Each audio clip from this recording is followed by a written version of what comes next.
hours. They told me, no, they study only about 2 hours a week. So I suppose, well, why not possible? Simply because the IQ is 150. Well, otherwise, how can you study 2 hours a week and score 100? Impossible, right? So therefore, I presume that they did because, you see, your grades, you don't have to study that hard. If your IQ very high, if your IQ is high, you still get your grades high. It's a function of the IQ and the hours of study. Right, so this thing I talked to them and said, you just study 2 hours, I last minute study. So I presume that the IQ are very high. But you cannot follow them. Right. If you go and study 2 hours a week, of course nobody can stop you. But you also know what's the Nash equilibrium. What's the Nash equilibrium? Dike. Let me explain to you. Dike, you don't understand Dike in English, see you again next year. In Hokkien. That's the case you don't understand. Right, I speak to you in language. Okay, of course, you study 2 hours a week. Next year you can pay us back 6 hours installment. But anyway, the cost is 6.6 hours, right? So if this year you study 3.6 hours, next year you have to study back 3 hours, pay us back. You get an installment, fully paid, you get your paper. Okay, so that's the first part of the question. But anyway, the ME exam is getting simpler and simpler. So it's not an issue. Because I'm damn sure. If you look at 20 years, 23 years ago, the ME exam. I tell everybody here. 23 years ago, ME nobody there to take. You think like now, so many students. You got ME last time. Only 20 students are brave enough to take. And fail. Really? So you take a look at all those score exam questions from 1996, 1997. You know how tough? Half of the no lecturer wants to teach them. No one. Tell you the truth. There's only one person who is very, very good, Dr. Ho. That's the only guy I admire him. That's the only economist I respect him until today. Why? Because he's the only one who did it. Not because he wants to get from far. He asked me, I said, I don't really see my face. I don't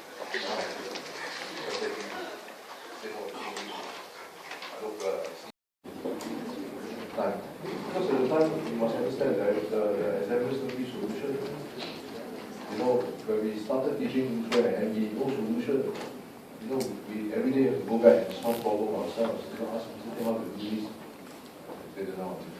We're not famous overnight. That's why we cannot say they know how to do. They know how to do something. Then, I see. I get back to you this week. I see. You come back to me next week, I get back to you next year. So that's how we get around. So it's very stressful. Cost function for grades. So everything is very unorthodox. Finding cost function and no cost is WL, W times L plus R times K, right? But it's not like that. It's like that. How to find the cost function? So of course, you know, I never learned this before. Alright. So that's the thing. But actually, it's quite straightforward. Yes, you have never learned this. The exam is going to get all this stuff thing to do. So you must be mentally prepared. So you just sit down and think, okay, what's the cost? Cost is equal to what? The input times the price of input, right? That's all. So you generalize it to input, then you have no problem. So the cost is the opportunity cost. If you think about it, what's the cost? Every hours that you study, you forego what? Income. So therefore the opportunity cost is what? How many hours you study? Right. Every hour that you study, is it free? Alright. Okay, so therefore the cost is a function of age. every hours you study, all gone wages. So after that, you sit down and think, okay, the cost must be this.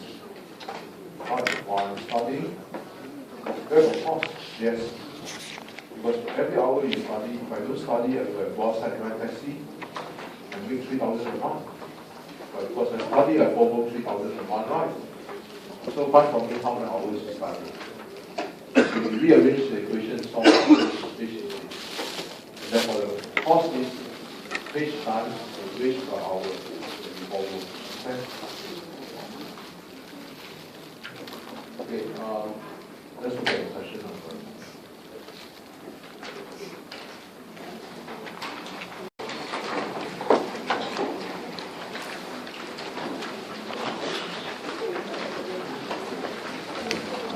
Now there's no more condition.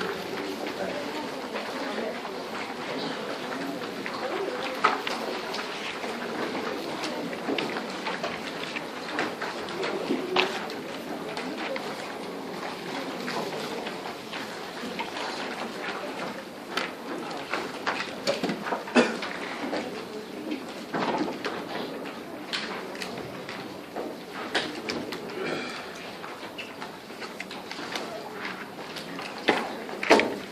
I'm going to look at competitive input and output. This, I will examine the case whereby the labor market is perfect competitive. You have to understand what's the perfect competitive labor market. This labor market, the demand for labor and the demand and supply of labor is very competitive. Understand? Why? Because there are a few hundred firms buying labor, buying capital, few hundred firms. Now, perfect competition in the output market. Output market is what? The handphone, all this one. That's called the output. In this market, you are not only the firm selling handphone, there are a few hundred firms. So in the output market, the market where we used to do all the time, right, the demand for X, supply of X, the output market. It's very competitive. There are a few hundred firms. Now, input market, there are two types. The labor market can be competitive or can be not competitive. Like what? The labor market. If the labor market is competitive, that means there are a few hundred firms. Right? Hiring you. So if this firm don't want you, don't worry, you can go to the next firm. And normally when the labor market is competitive, wages tend to be higher. Why? Because if this firm underpay you, with your talent you can always go to another firm, right? They will buy you over. And if the other firm underpay you, another firm will buy you over. So if the labor market is competitive, all of you will be lost. You should be able to earn more. But if you work in a labor market where it's not competitive, then you are paid. Like what? We look at two cases, competitive labor market, the other case, a monopolist. What's a monopolist? A monopolist is the only buyer of labor. No one buys. For example, if you want to join the army, right? If you are very interested in guns, bullets, gunpowder, bomb, all this, where can you work? You join the army. So it's a monopolist. The army is a monopolist. It's the only employer of labor. Right? So then he has a lot of power. Right, so it's not competitive. So a monopolist labor market is the only one buy. Just I think school also the same, right? We talk about Ministry of London, this program.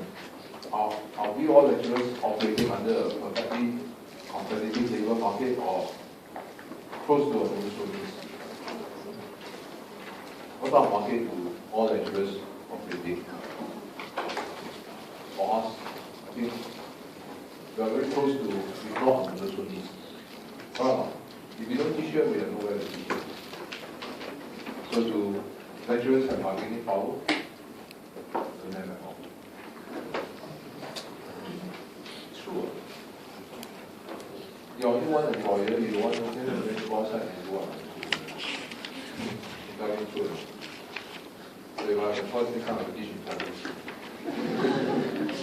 Really. My auntie taught in the primary school. She's 10 years younger than me. She's learning more than me. Really. So, why? Because primary school or in secondary school, the base is the same.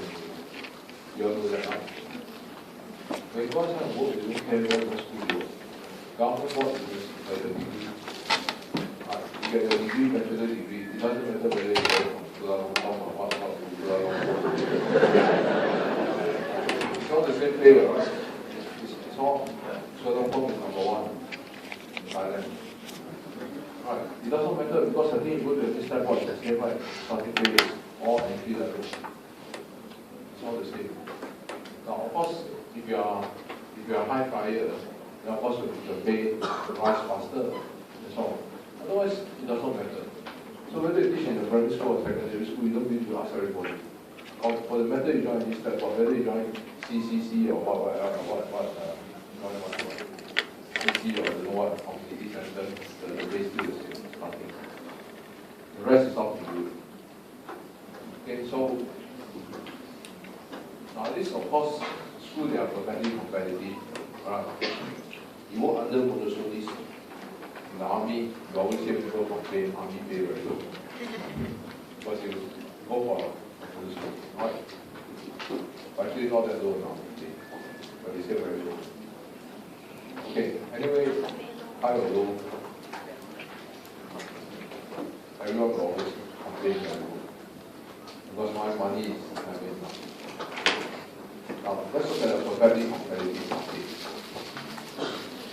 Now, in this case, how much workers should you hire? Don't forget, this chapter is still about the demand for what? Food, right? Labor and capital. Now, if you are the firm, how many labor should you hire? Now, when there's no condition attached, what's your objective function? Huh? No condition attached. The objective is to maximize profit, right? So when there's no condition attached, obviously the objective is to maximize profit. So profit is price times quantity, total revenue, minus total cost. Now, we are assuming we just hire labor. To find out how many labor to hire, so the labor cost is W times L. Now, the same old thing. If you decide to find out how many labor to hire, to maximize your profit, right? So you define the set to 0. Understand? The first order condition. That will give you the optimal labor to hire to maximize profit.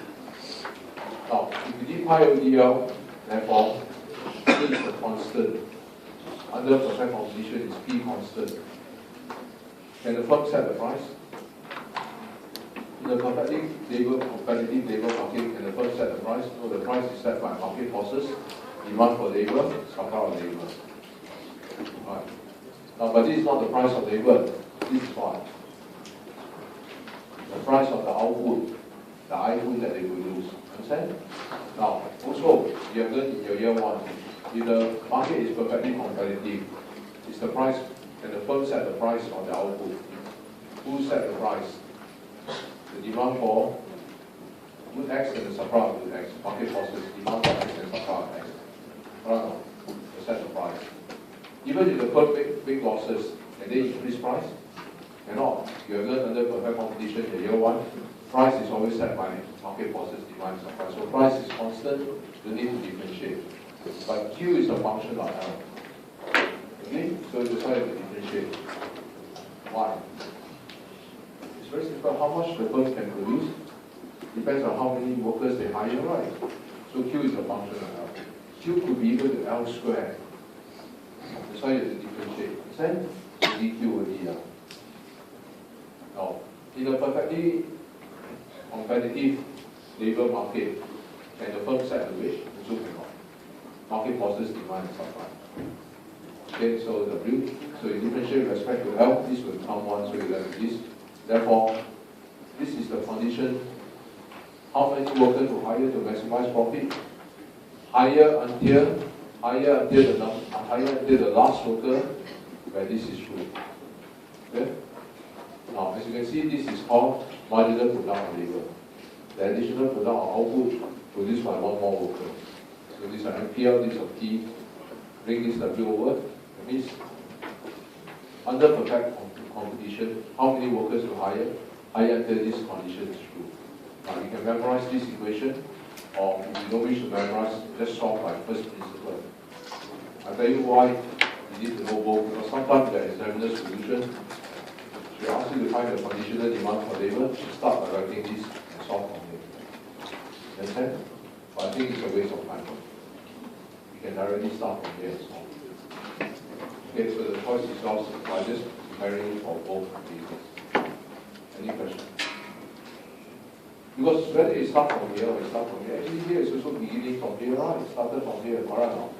Start from first principle is easier than to go and memorize the start equation. Don't you think so? So what's the marginal product labor? It's the product produced by one more worker, John. Now if John produced 5 televisions, how do we measure John's contribution to the firm? 5 television is John's contribution to the firm. But we can also measure its contribution in dollar value. How much 5 PV times the price of each PV, right? You can measure a worker's contribution to the firm in real term, in dollar value. Right? So this is contribution in dollar value. John helps the firm to earn 5,000. That means this equation is telling you should hire until the last worker where how much the worker helps the firm to earn is exactly equal to how much we have to pay in. That means if you look at the graph, the marginal product of labor curve. This is the demand for labor. Now why is this the demand for labor? Why do a firm buy you? How come this is the demand for a worker? How come a firm wants to buy you? Because they like you?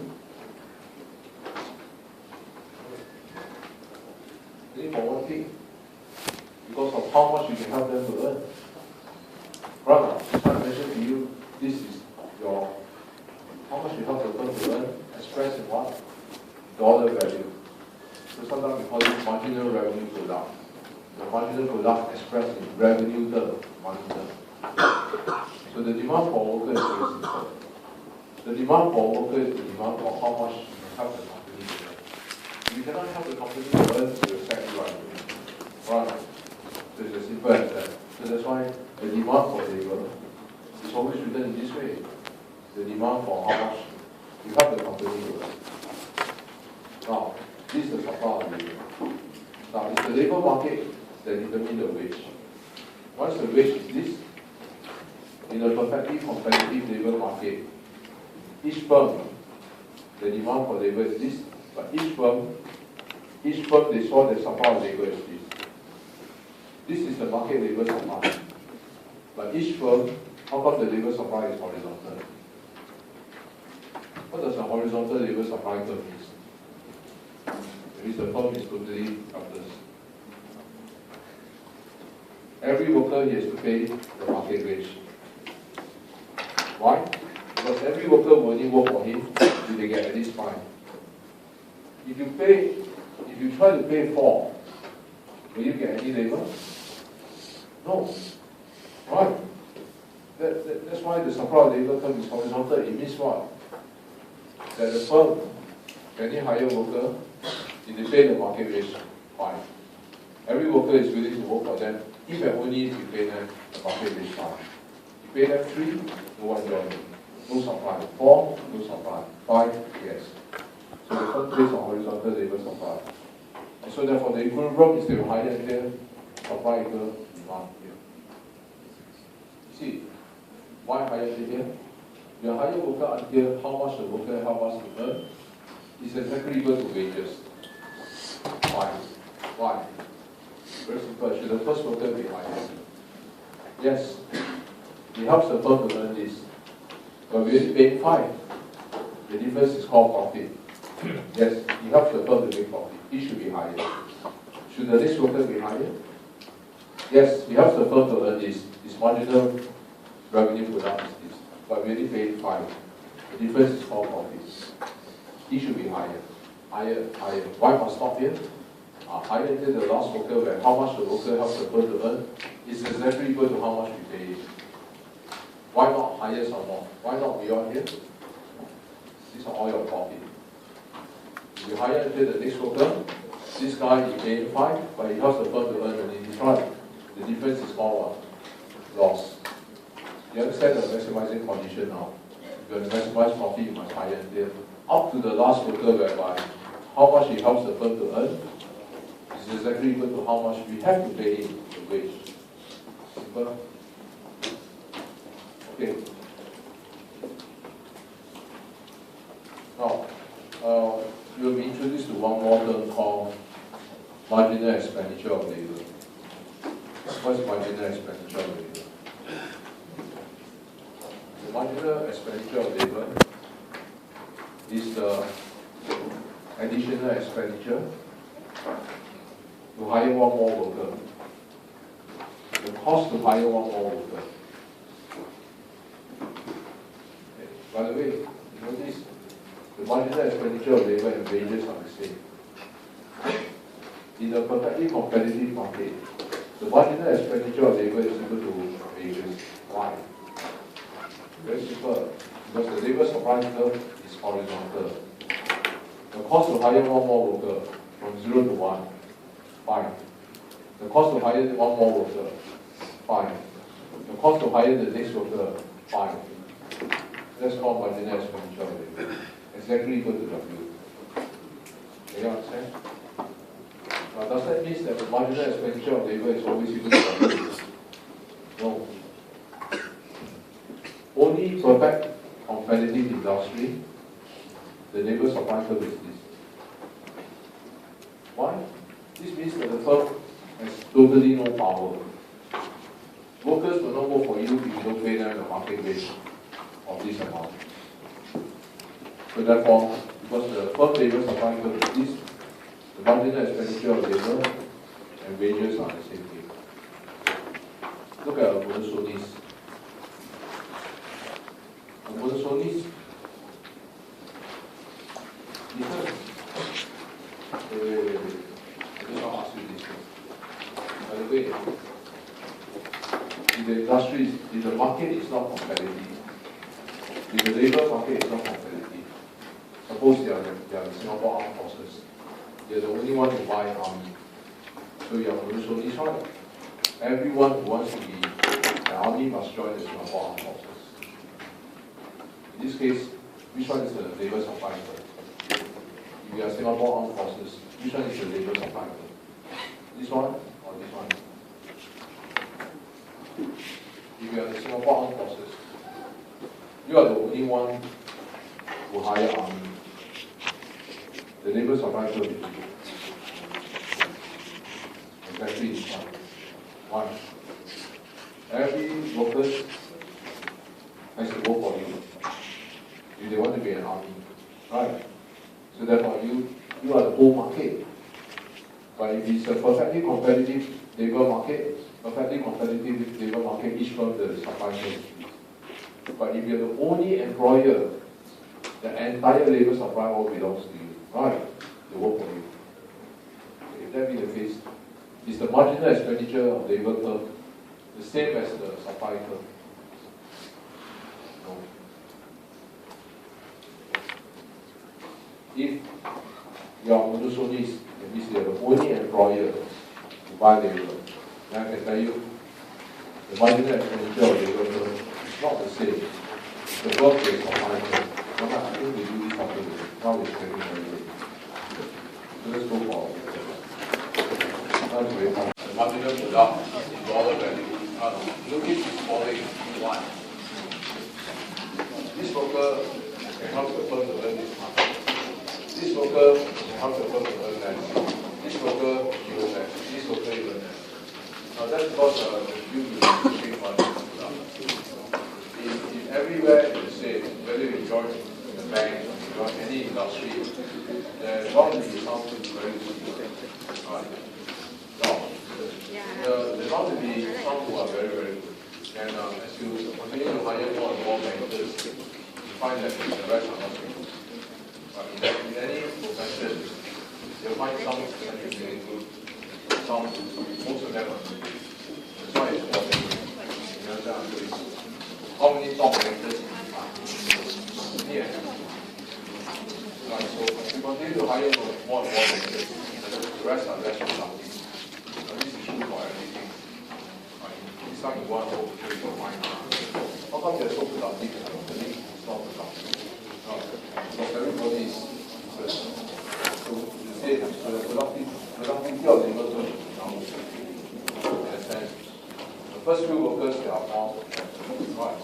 After you get them, when you find good, better and better workers, very difficult.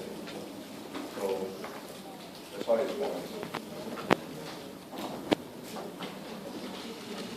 Yeah, I think some labs will be because they thought the test is after the break. So I think we will just do one more example.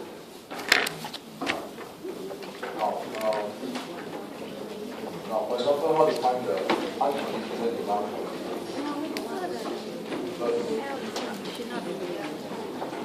before the break, I just give you unconditional demand for labor. How many labor should we hire? Okay, structure is the demand for labor. How many labor should you hire? Now, we'll hire up to the point just now, before the break, I show you right. Hire up to the last worker where this is shown.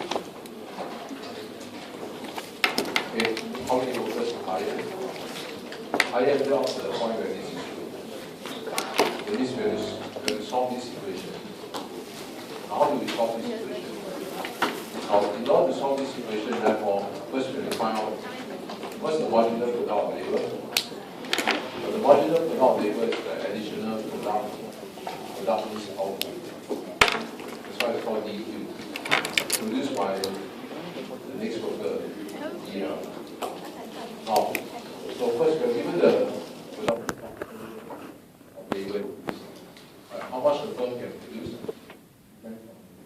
How many labor? And it's related in what way? The output is related to workers. So we can find marginal product labor, so it's DQ over DL. So you get. So all you have to do is put this inside equation 1. And now solve for that. Alright. Put inside here. How much workers are higher? Higher here, this is true. So this is the optimal demand for labor. Simple. Now, for those of you who cannot like to memorize, they will memorize. After all, don't forget, this comes from where? Yes. So you do first principle. It's very simple. It's easier to do first principle than to go and memorize. But I think I've teach you both because sometimes the examiners solve this way. Now sometimes the examiners solve like this way. Okay? So therefore I better expose you to both just in case. But you learn to learn both. Use anything that you like best.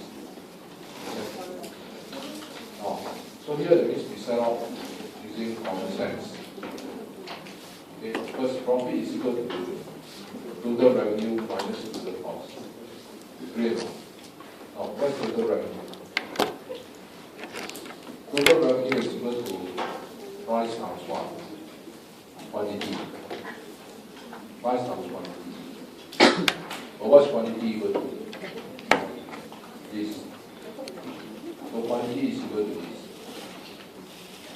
And so price times quantity means, now given that quantity is equal to this, we cannot put here as Q. Can we? Because Q is constrained to be equal to this.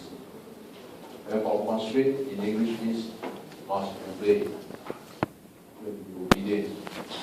This Q, you have to be obedient. Must try to be. I think you all know these are functions. Q is a function of L. That means what? It means Q is related to L in what way? Okay, so this is a total revenue. Now in this case,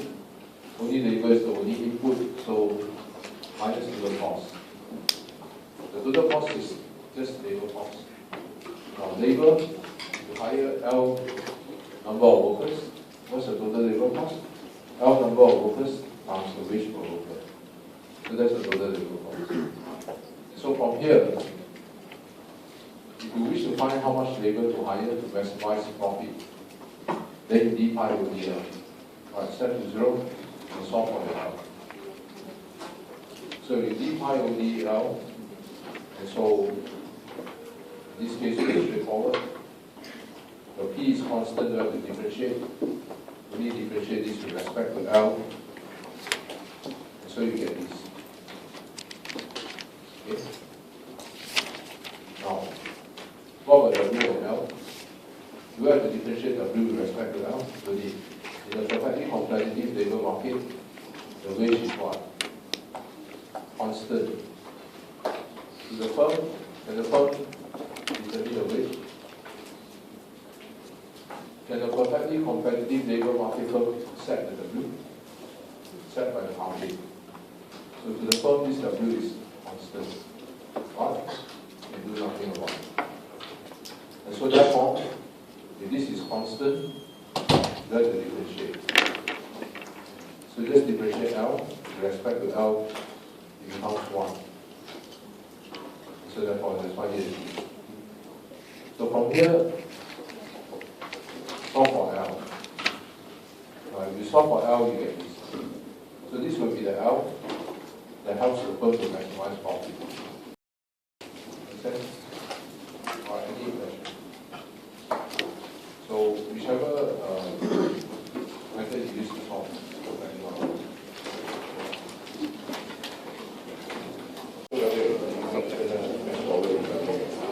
You can IT level again have some problem. Because that's for a band. Okay, so now I just key this link. Just key the link. You get the power up. So I'm using top. So you just key this link to get away together. So copy this link. Just like the power.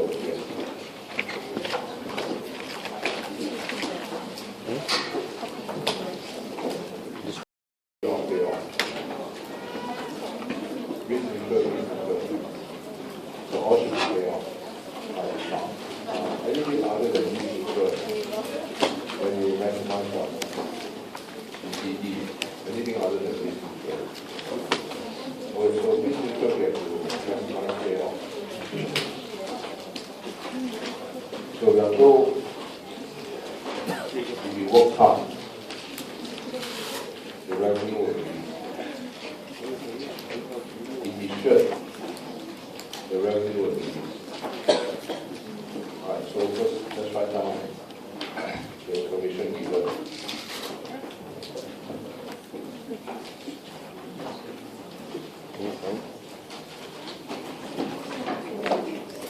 What?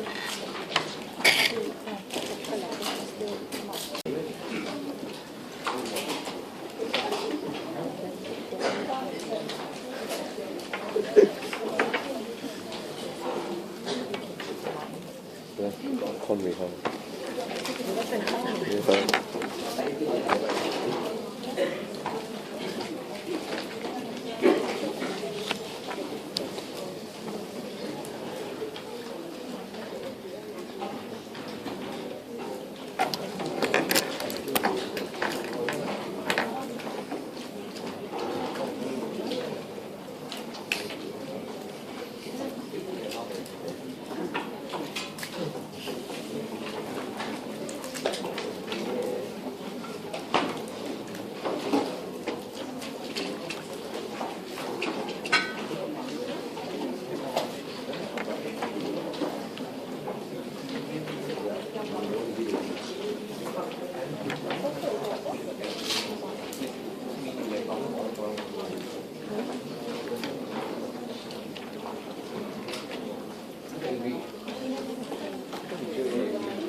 These are the revenue that is now up.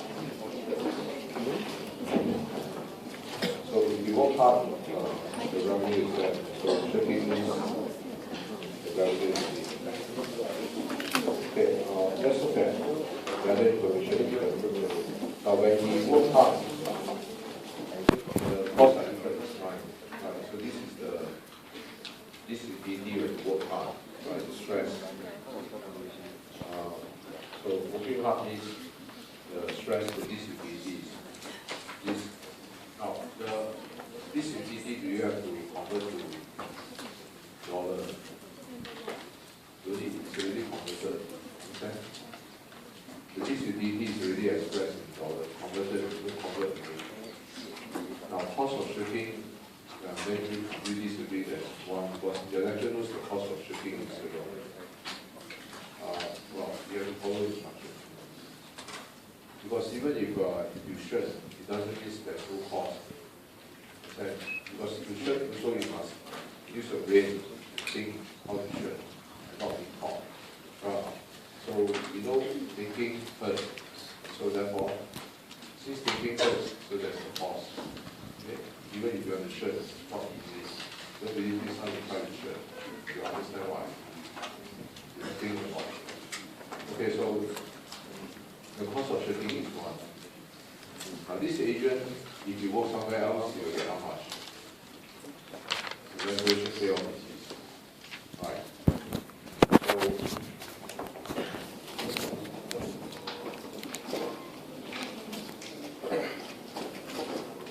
So the cost of working hard.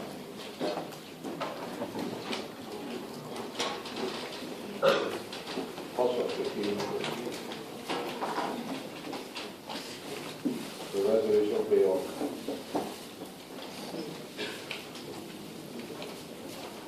Okay, so let's do question one.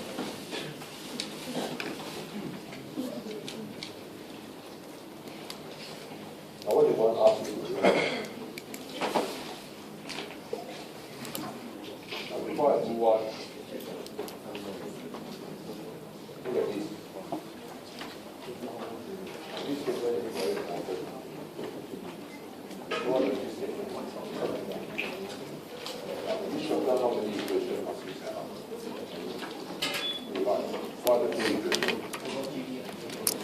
Participation is constrained, incentive constrained. In this case, the agent, the principal can see, the principal can see what the agent do. So how many constraints must be satisfied? If the principal can see what the agent do, do you think the agent then to shred this EA? No, right? So therefore, does the principal need to offer any incentive for the agent to work hard? Really? Because the agent cannot cheat, right? The principal can see the agent. So therefore, the only thing the principal needs to do in order to make his profit is to get the agent to join the company. Right? So there's only one equation. Participation constraint. So we just have to satisfy the participation constraint. Okay.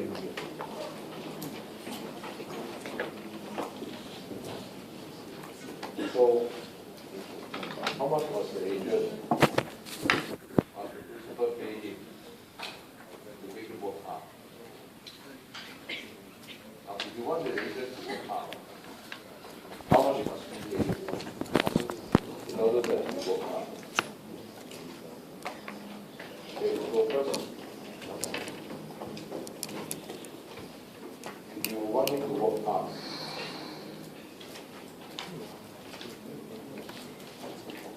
how much must we pay him? Okay, so we pay this amount.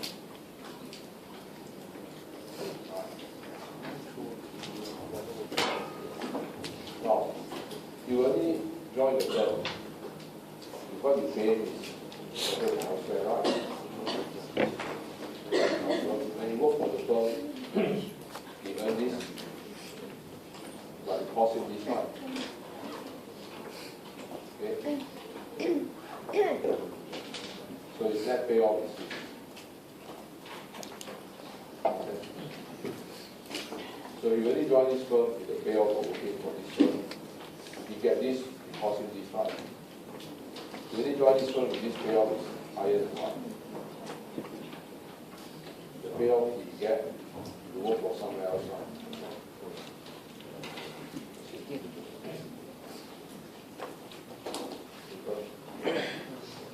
The minimum condition must be met.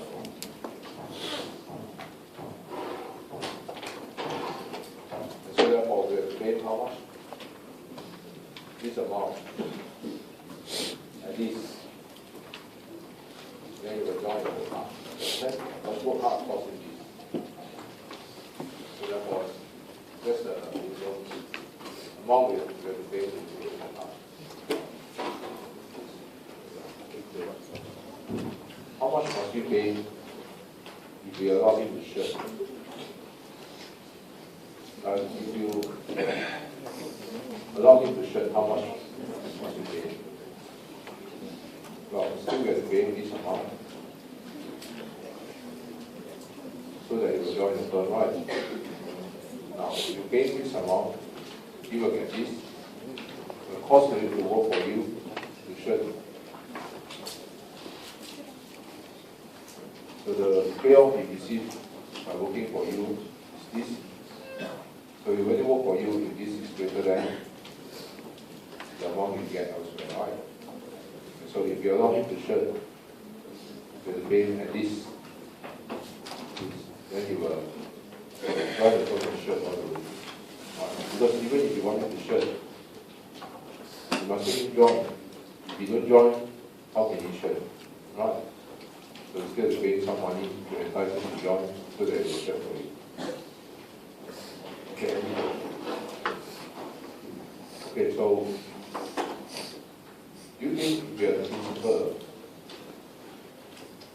it's better that you work hard on your shirt. If you are the principal, is the principal better off to get the agent work hard on shirt? First, in this case, then you should compare one. To know whether the agent, to know whether the principal is better off with the agent shirt or work hard, you should compare one versus one. Profit or revenue. Many of you go and compare revenue, that's wrong. Right, you should compare the profit. If the guy with shirt versus the profit when you work hard. Right, you should compare profit, not revenue. If you have a lot of revenue, but if your cost very high, you still make the loss. Okay, so you should compare profit.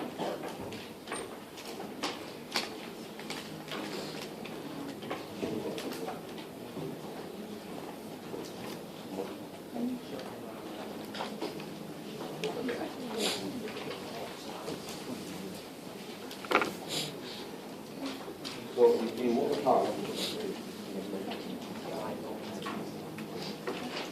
give me the profit.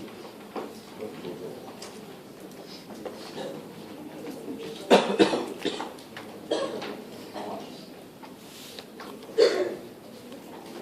This guy work hard, give me the profit. So how much is the profit?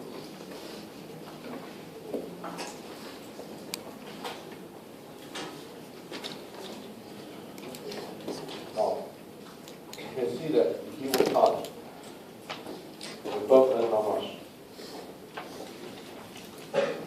How much does the firm earn?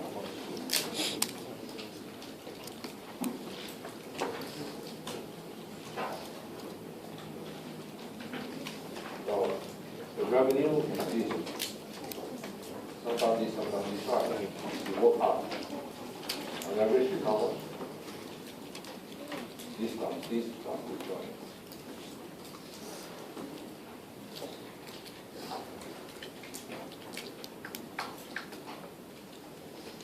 So that's our revenue.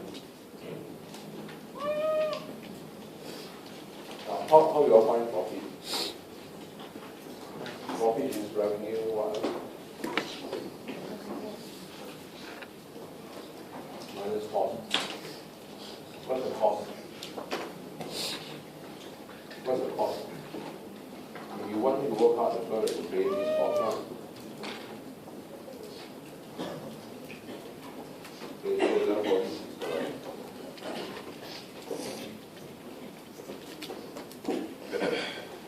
Okay, so if the agent works hard, the firm earns the profit.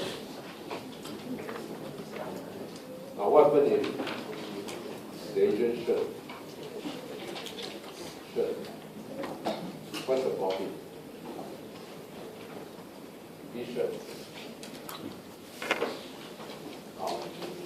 The revenue will be V-shirt, this right? This plus this plus this.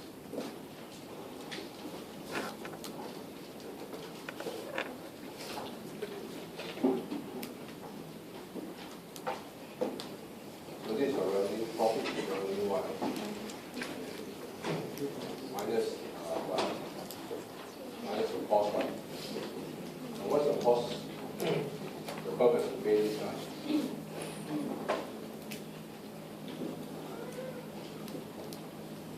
So therefore, V-shirt, how much is the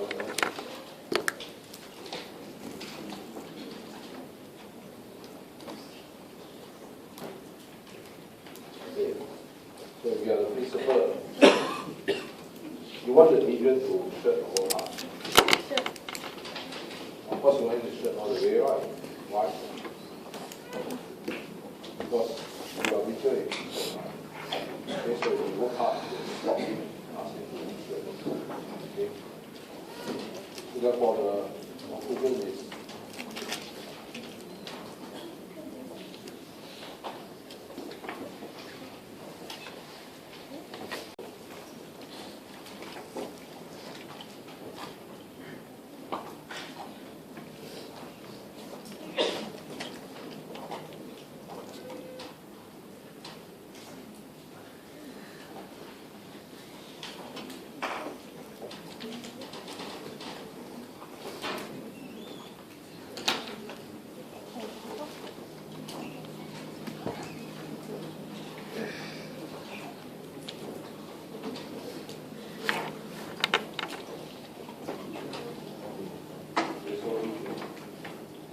I think it's very complicated.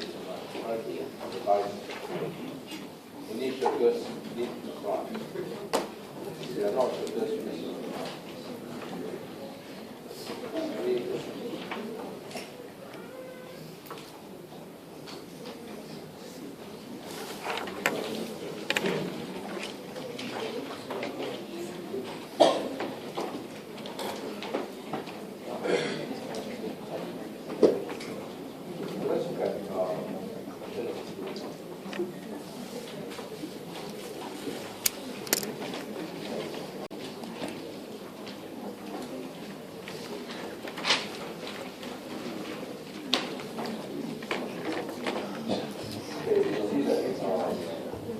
here you have a buyer.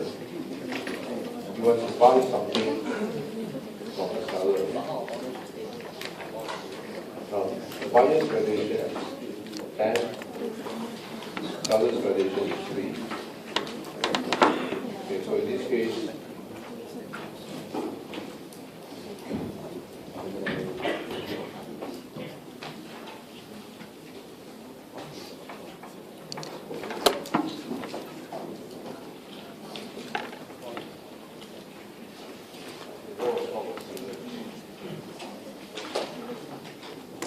buyer and seller, what they do?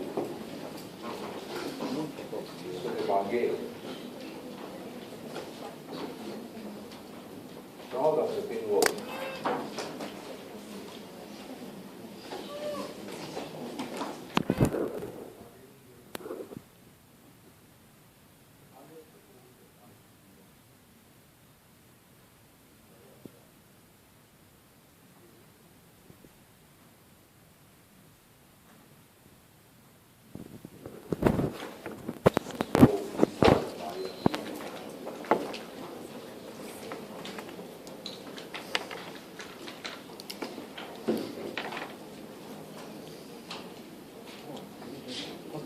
So buyer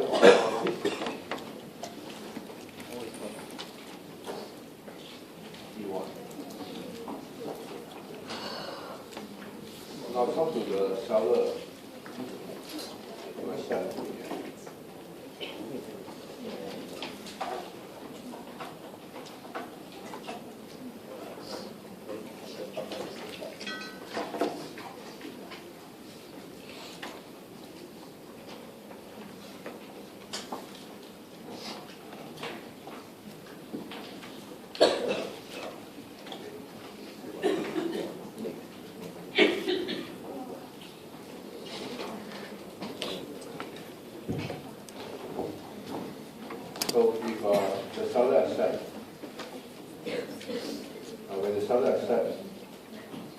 how much will the buyer get? What's the buyer's payoff? The seller accept. The buyer payoff is how much? You think it's worth this? So you offer this, if this guy accept, the surplus is this amount, right? Okay. So that's his gain. Understand? What about the seller? What's the seller payoff? The seller gain, he offer P1 to the seller, seller accept, good seller gain. So the seller accept, seller gain. So how much does the seller gain? Seller pay how much? You think it's worth this, you offer him this, so his gain is how much? This much. Okay, so that's the seller's surplus. Yeah. Alright, any question on this?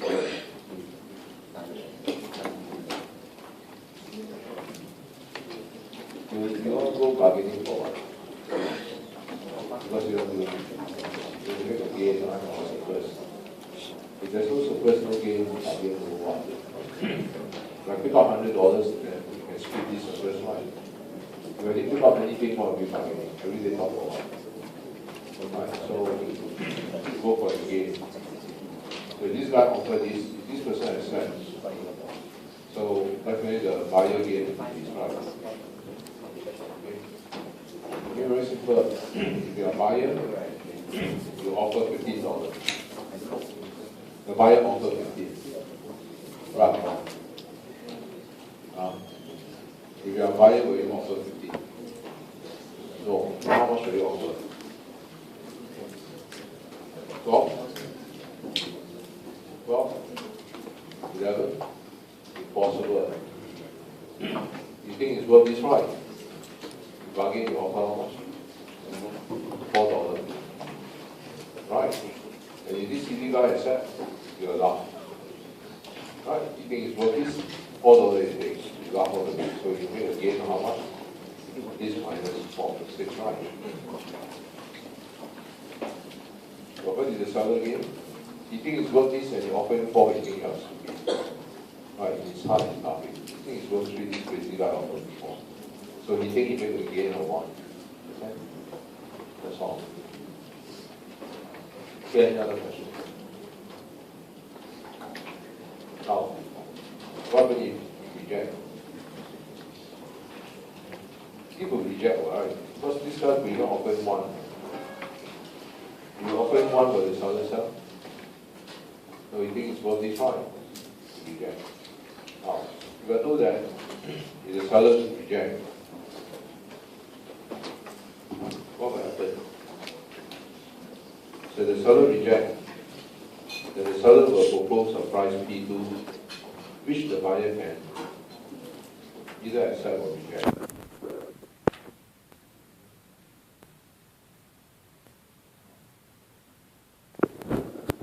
So the seller rejects. We are told that he now proposes P2.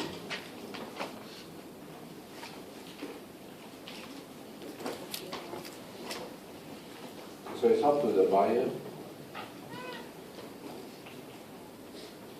to accept or reject.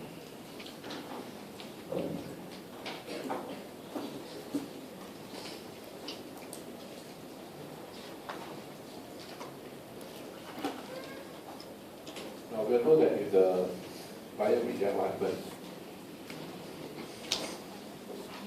Buyer rejects, what happens? The story right? No trade, big trade. So what's the payoff?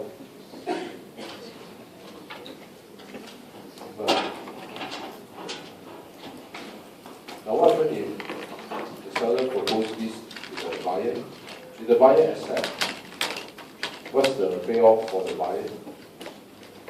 with the buyer side.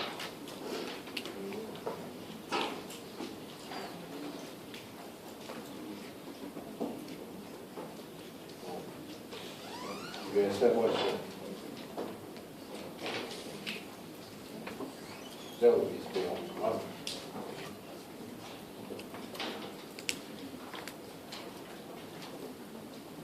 What about the seller? What's the seller's payoff?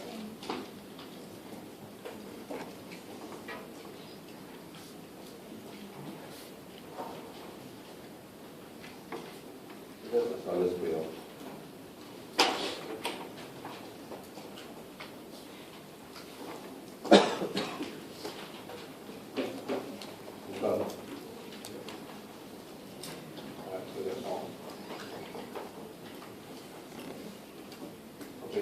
Any question on this?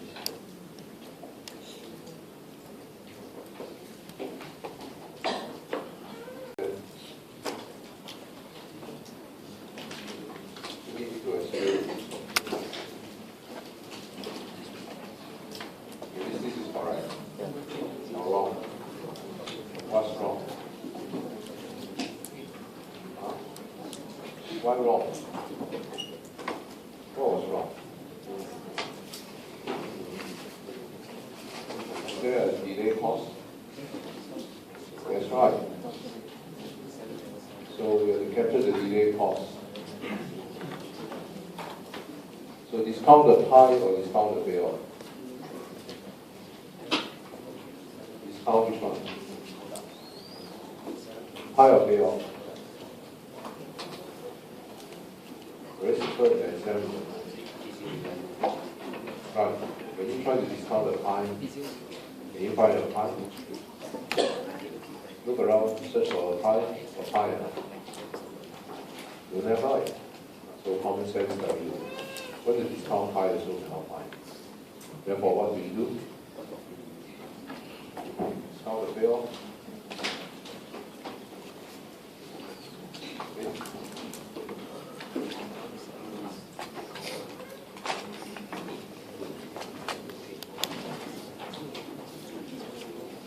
All right, any questions?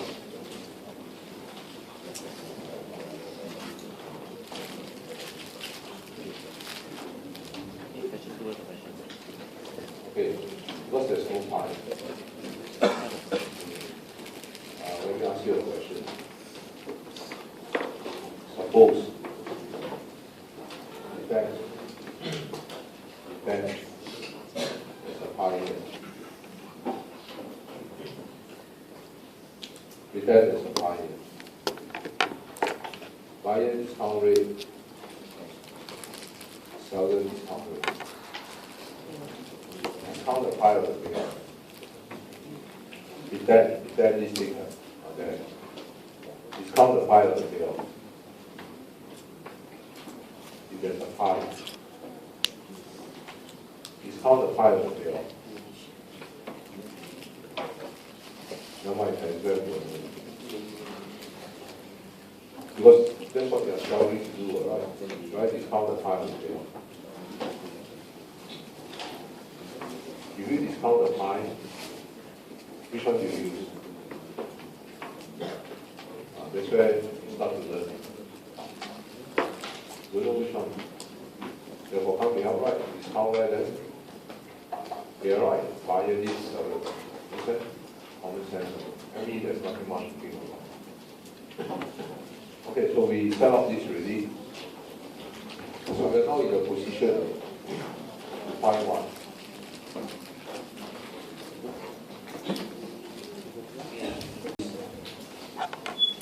Now this is English, this one.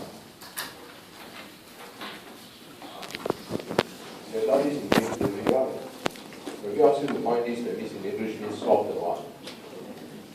Three. Okay? Many of you will find this, for example, in the scientific solve the table. Wrong. Wrong. This in English we check also dictionary means find the tree. Solve the tree. Understand? Okay, so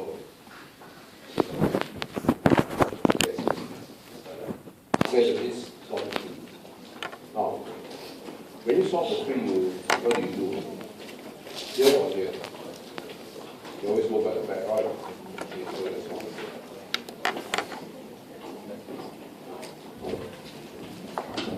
Okay. Buyer payoff is this one or this one? Under what condition will the buyer accept? Buyer payoff is this one. Buyer is payer one. Payer one, right? So payoff. So we know he will accept.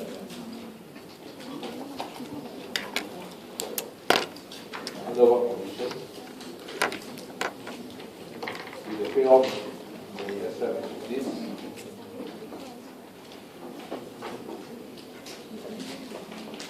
Greater than 1. If you reject, right, you reject it. Minimum condition is this. So, the only thing I know is that you will accept that this is true. Any other question?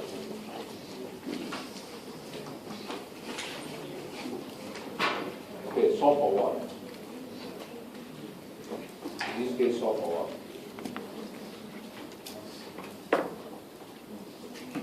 Solve for this one.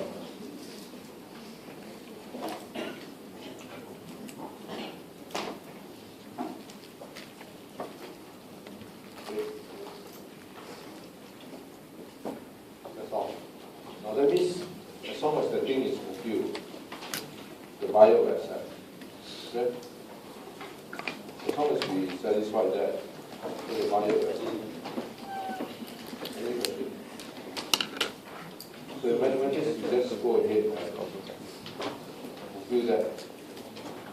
And so the buyer will accept right away. So make sure that this P2 is equal to this. Right. As long as this is satisfied, the buyer will accept. So put this value inside here, and inside here. And therefore the payoff here will be, the payoff here will be,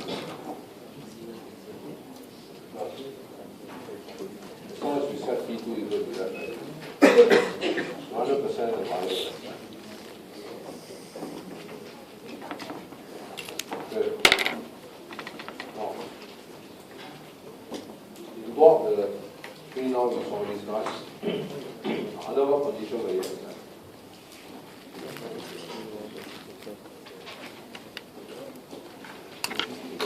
Yes, certainly.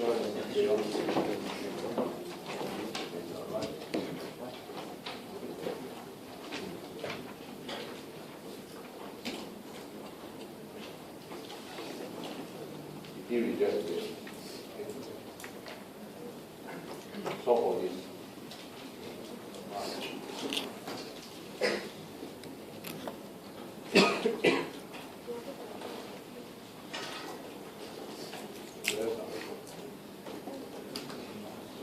Okay, super. So that's it. Now can you give me the answer? What's the perfect equilibrium? How much is the perfect equilibrium? How much? It's already solved for you, right?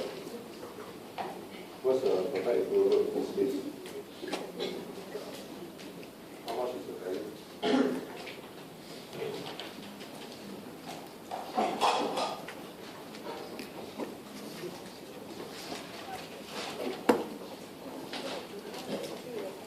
As long as the buyer offer, how much is it? Yeah. The seller will accept right away. And for the perfect equilibrium is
buyer get?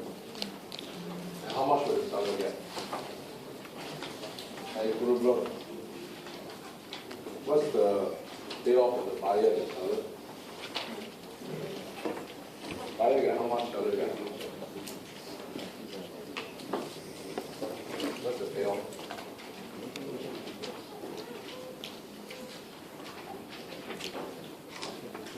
Buyer get how much, seller get how much?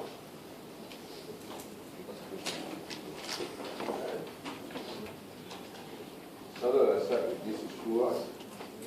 If this condition is satisfied. So make sure that this value is this. Put this inside here. Put this inside here. This value, right? Satisfy this condition. Seller will accept right. Therefore the payoff will be.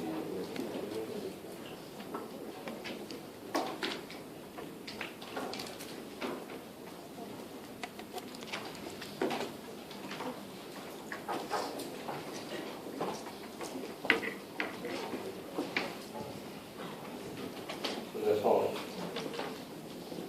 So, in this case, the buyer will get this, seller will get this.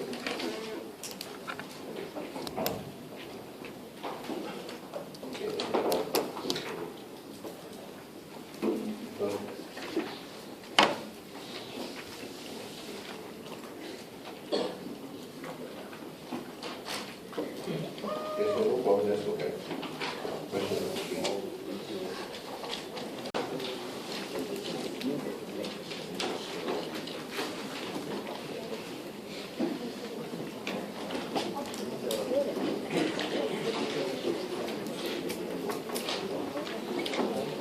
Now here you have a school that decides to use an option to hire 5 teachers.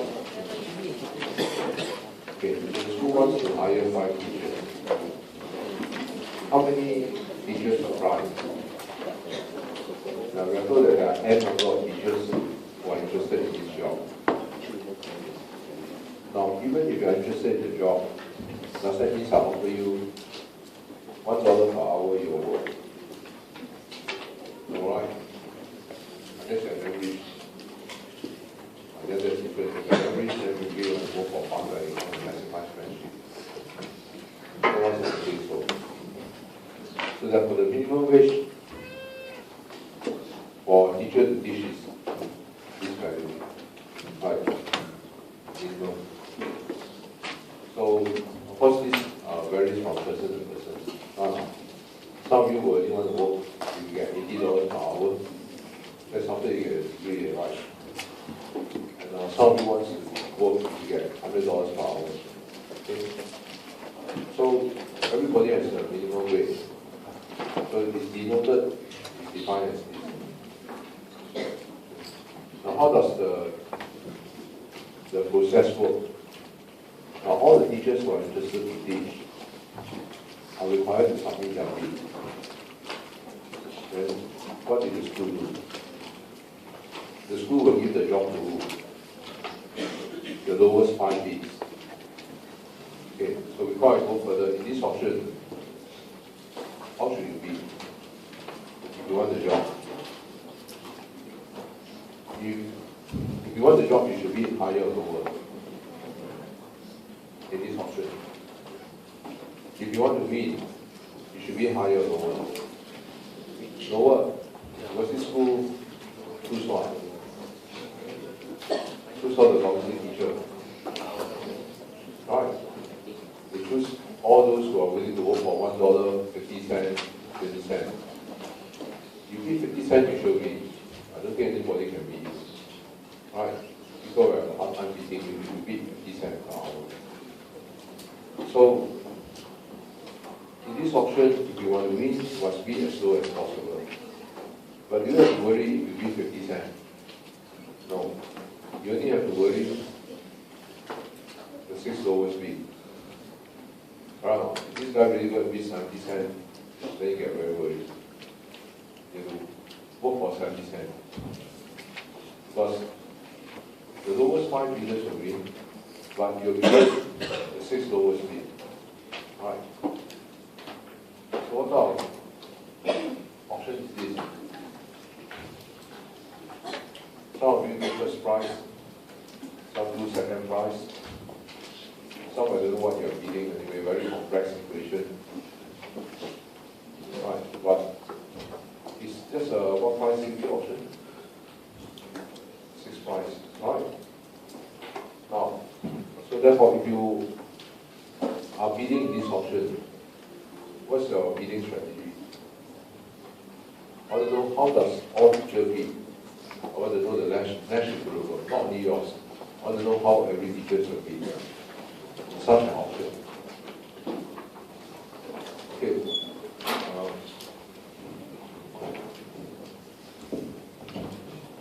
Now, if you join such an option, I think you understand, because you don't understand the question. So what the question is saying is, there are many teachers. Teacher number 1 bid $1 an hour. Teacher number 2 bid $2. Teacher bid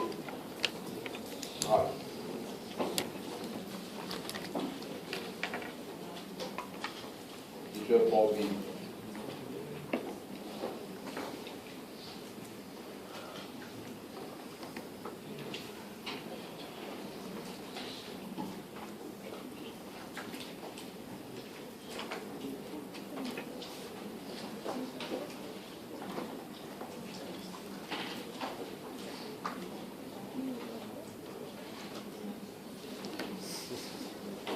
this guy don't work unless you get this amount. Okay, so in this option, this guy anyway, I think he wants to work. You just play a fool. He's not interested to work. Okay, so this option is strange. It takes all the lousy people. Right, you pay freelance. So to lower cost, you get the lowest 5 bid, right? Okay, so how this guy will be? So you can see people are willing to work for $1. Means this teacher will work. The student will teach the teacher. Must be. So the guy is willing to work for this half day. Something is wrong, right? So you have to teach the teacher. But you don't have to worry. You bid this way, why? You only have to be worried how much you got this way, right? Or you get how much? The first unsuccessful bid. This guy, right? For all of you pay. This is the first unsuccessful bidder. It's like a COE. Right, you bid for an amount. You don't have to care what you bid. All of you will take the first unsuccessful bid. Understand? In this case, this is a 6 price to be option. Can you see it now? Can you see a 6 price to be option? Right. This fellow win, but all of you paid one. Not the second price, not the third price, but the 6th price. So very simple. If it's a 6 price to be option, everybody will bid one.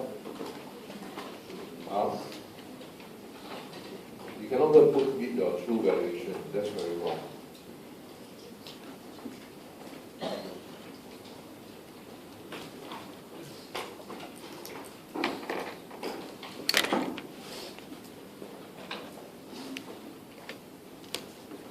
That's what you should be. Right.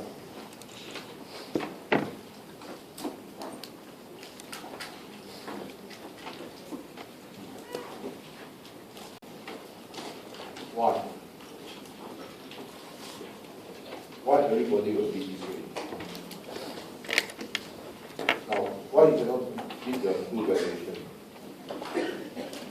You said you beat the true valuation, you are wrong, right? What's wrong? Are you a buyer or a seller? In this option, are you a buyer or seller? If you are a buyer, then you should beat your valuation, right? But are you a buyer or seller? You're a seller, you're not buying object, you're selling your object.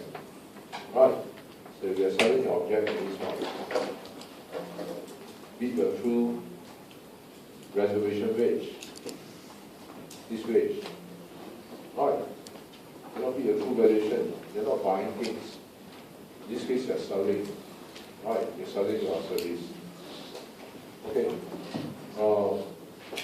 Is there a strategy that's better than this? Did it this way? Why don't you hit the verb? Okay, you don't understand, suppose your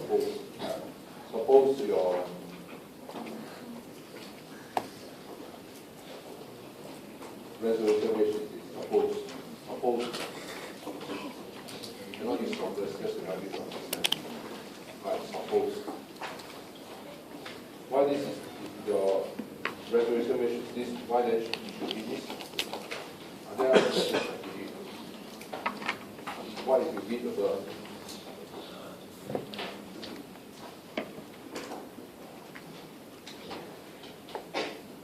Is this better?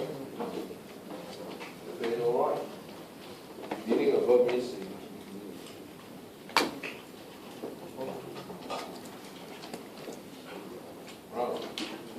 you reduce your chance of winning.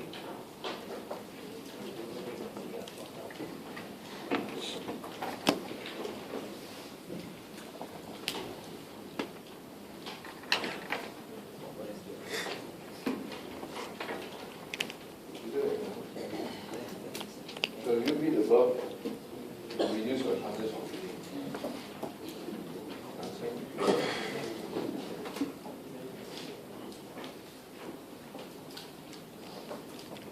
You can won by just beating this, and you still be paid this one.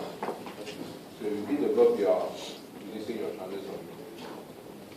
Now, but of course, I come across people who says, well, if I beat the verb, what happens if I still win? Okay. Suppose you beat this. Right? You beat 8. Yeah, you still win. You still get this right. So then there's nothing wrong. If I beat the verb, I still win. But then let me tell you, if you beat the verb, you still win.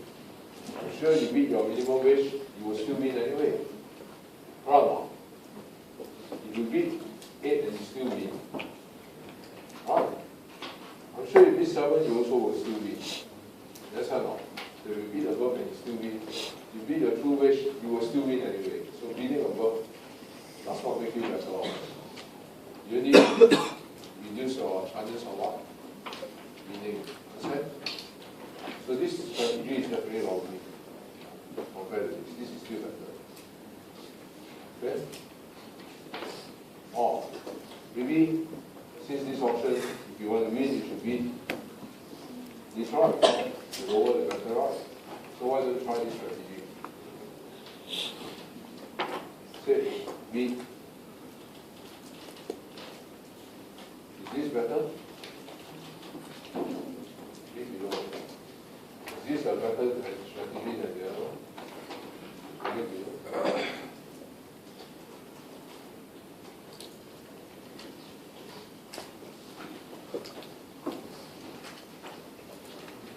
Now, if you beat below, you can see here, you win, right? You will pay how much? This amount. Now, I'm sure if you beat here and you win, you will pay this, right? I'm sure if you beat 7, you also will win, right? You still be paid this. Right now. Doesn't make you better off. But if you beat below,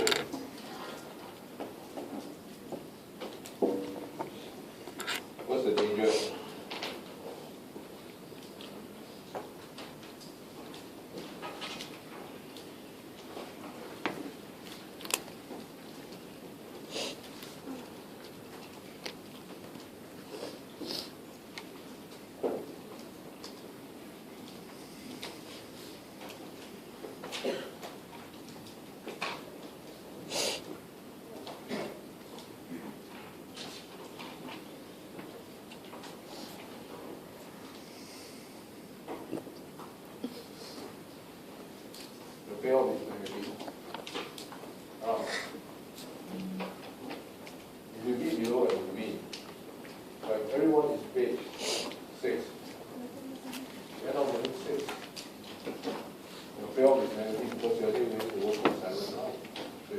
6, you underpay, you actually get a negative payoff, make a loss. Understand? So if you think below and you mean, you have to count on your luck. If this, you win. If this is not this, if this is 6, then you are wrong. Alright, 1 could be 6 of course. This guy be 1, this guy be 2, this guy be 3, this guy be 4, this guy be 4, this guy be 4, this guy be 6. Then you win, you are paid 6, right? You lose. You win the auction, but you actually don't want to win. You win the auction, but you end up losing because you're only willing to go for this, but you're paid this. So you'll be very unhappy. So what do? You shut all the way. Alright. So bidding below increases your chances of winning, but also it increases your chances of winning an auction when you don't want to win. Now, I'm sure this could have been avoided. This loss could have been avoided if you bid the full wage. Then we have to make this loss. If you bid the full wage, if you have 6, I'm sure there will be 7 and 1. You won't win. Good, don't win, so what? What's the point of winning when you actually make a loss? That's not. Don't get obsessed with winning the auction. I already told you before. Some people say, well, I don't win. Why do you want to win and make losses? You don't go in the auction to win, right? As I said, you go in the auction to win. You cannot bid. Bid 1,000 million. Tell me who can beat you. Right? Everybody will crack. 1,000 million is going to be right. Right? Tell you the whole world allowed to be right. You think they are raising you and you. So you don't go to the auction to win. Okay? If you have to lose, lose. There's no point to win an auction when you end up with a loss, right? You don't go there to make losses. You go there to make gain. Okay, any question on this? So therefore, dealing this is okay?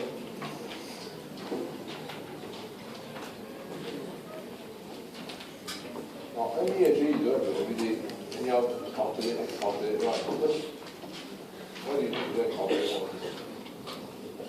Now, you just sit down and think a while. You calculate all this for every day. This is what are you calculating?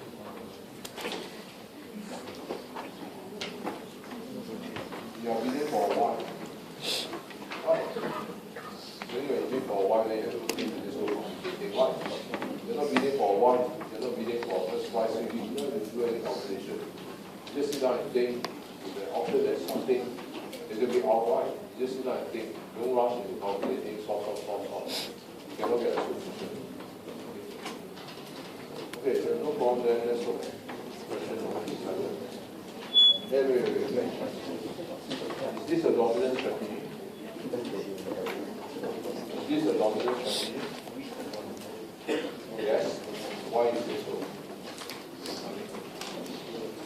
I found that it's not only optimal strategy. I found that nothing beats this. Not an option. So this is a dominant strategy. So every teacher will do this. Okay? So what happens in school then? Everybody will be the full weight. Teacher 1 will be this, teacher 2 will be this, teacher 3 will be this. Right, I already told you before. This option you end up with the school, with all the teachers, being taught by students. Because why? These people think they are full wage. $1, that means this teacher is only worth $1. Right or not? Now, if a teacher teach for $1, I think also it's scam, right? It's very simple. You have to go for tuition. You ask the tuition teacher how much you have to charge per hour. Tuition teacher tell you, oh, for you, $1 is good. It's scam, right? You're wondering why charging $1? I think there are many things that will come to your head right away, right? Why this guy charge $1? Oh, maybe if you don't see me, you will die. you want to see me, that's why you see me more often. Right? The guys will think this teacher wants to focus. I think he wants me to teach him. Okay, so student needs an option to select. It's very simple. So let's look at question 4. Before we go,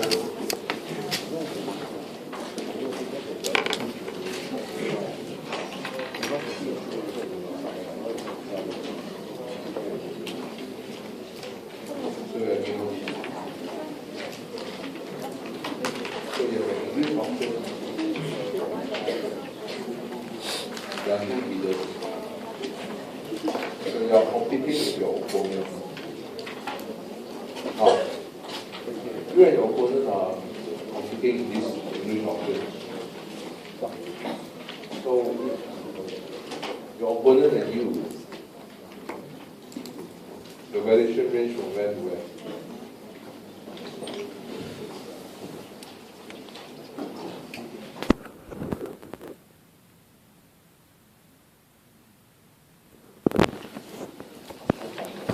Can you roughly tell me how much is your valuation? Your valuation is how much? Range from 0.1 or 0.1, right?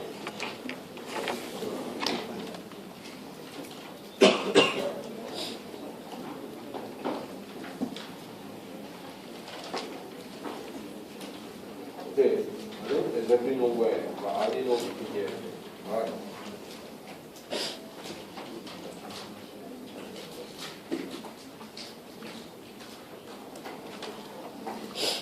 Now this is very normal. Now why normal? Because in the option nobody knows anybody's valuation. Right, unless you can tell someone. Now when you go to the option, when you go to tell people your valuation, very simply, right? You tell your opponent your valuation, your opponent know how to bid against you, right? Isn't it? You tell your opponent, hey, I value this thing at $4. You can't know how to bid to bid high. So that's why in the auction, no one will review their valuation. Unless they want to review. So if in an auction you are very clever, you manage to get someone else's valuation right, then you are very stupid. Why? If you manage to find out this person's valuation right, you ask the guy, think, what's your valuation? If I tell you it's 5, then you think you're very clever, right? You see, I managed to get things valuation, he told me it's 5. Then you're very stupid, right? Because if the guy tells you his valuation, 1 million% is 9. Alright. So then you cannot be purposely give you false information. Alright. So the only thing we know is therefore to replicate this can be, you say it's between here and here. In this distribution. Actually where? Nobody knows. Now, you are told that suppose your opponent valuation is how much? If your opponent valuation is this,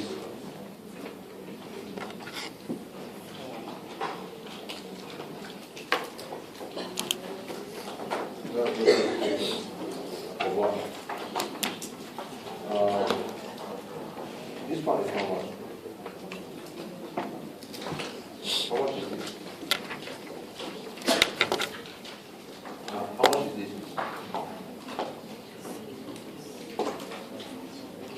Right or wrong? Wrong. But we use the this all the while. Why you say wrong?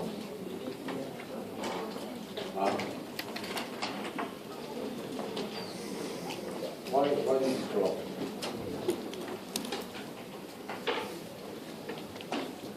What's this area here? What's the total probability here? This whole thing, the total probability is how much? This. So this total probability from here to here add up to this, right?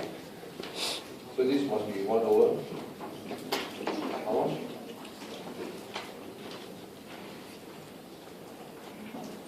Alright. Area is 9,000, right? So here to here is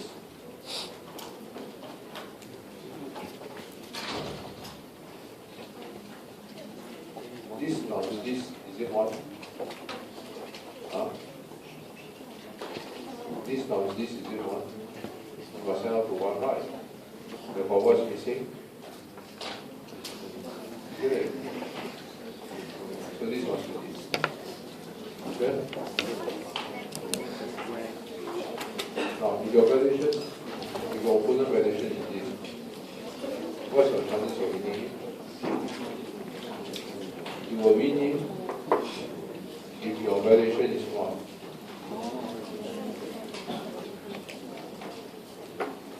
How does a winner look like?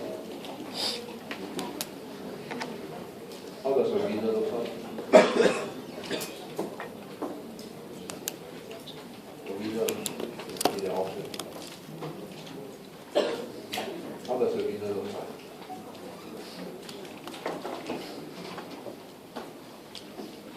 For sure it doesn't look like a loser. His bid must be the highest. If your bid is the highest, how can you bid your bid be the highest? This your valuation must be the highest. Alright? So therefore you will win him if your valuation is higher than his. And so therefore if you are this guy, the chances of winning him is that if your valuation is higher than his. And then the probability that this is true is how much? How much is the probability?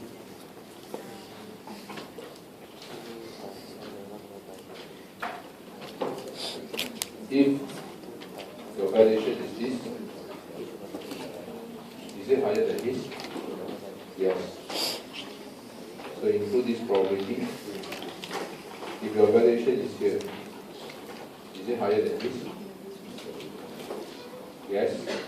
So include here, here. And so therefore the probability that you will win is that your valuation is higher than this one. And the probability is this one. So what is this equal to? How much is this equal to?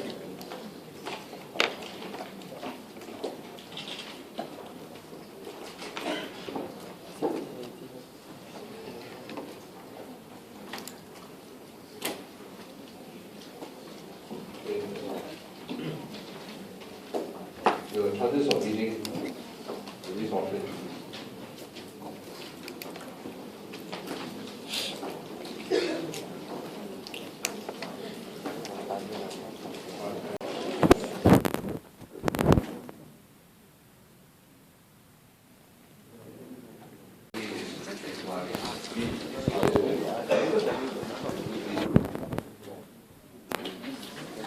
I'm wrong. You need to be more than strategy.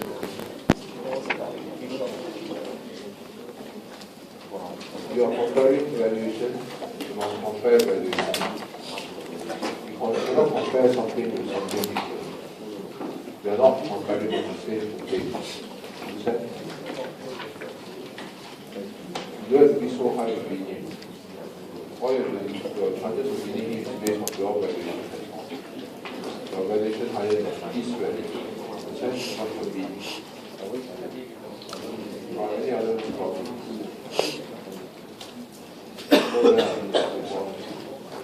So we're done with this.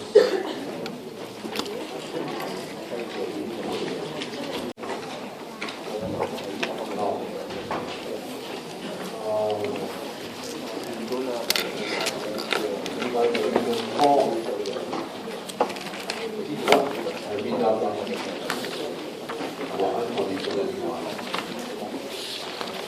now when there's no condition like that, then you can produce whatever you want. Nobody comes to you and says you must produce this amount. So therefore you can produce whatever you want.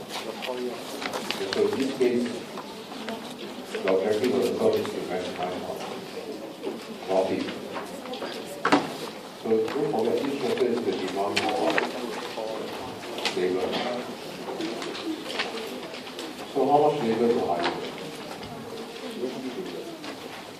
The maximize profit, right? So you need hire the set to 0, hire worker until this is true. Right? The 1 million put out labor times price equal to wages. Okay, so if that's the case, if you look at the pictorial in this case, the answer is going to be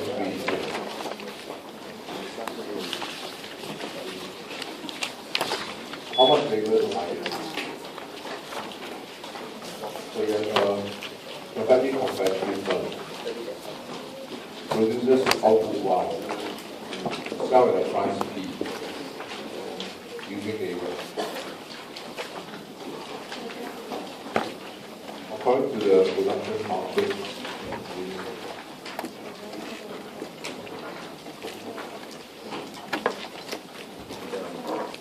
okay, so find the profit maximizing output and input. How many labor does this firm hire?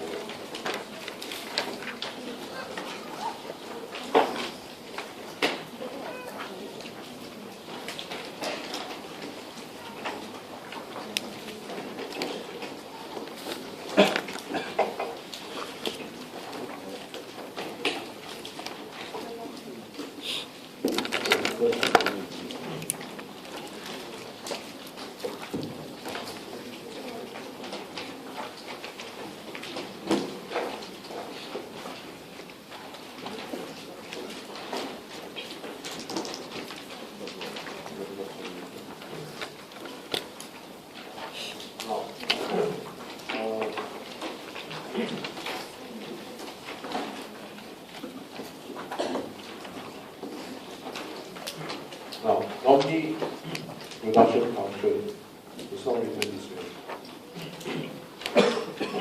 Production function is written this way. Normally, how much quantity the firm can produce is a function of what? Okay, for example, in this case, should be this. Right, output depends on labor. How much it goes and produce depends on labor. Now here, you don't call Q. The output we call what? This is our output, right? So the output here is called what? Y. Okay. So that's the main difference. We change the name. Right, Q normally stands for output, but I wait for you for any allocation, because you don't need to memorize. Now, if you call output as Y instead of Q, therefore profit is equal to, you know, price times quantity, right? So the quantity is called what now? Is it called Q or what? Call 1, that's why it's P times 1 minus 1. Now this one only higher labor, only higher labor, so the labor cost is okay.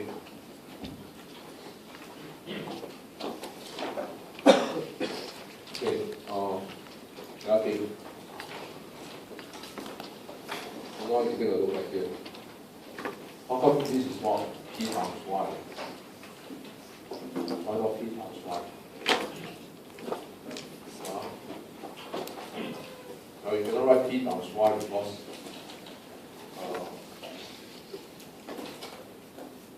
we are told that just Y is equal to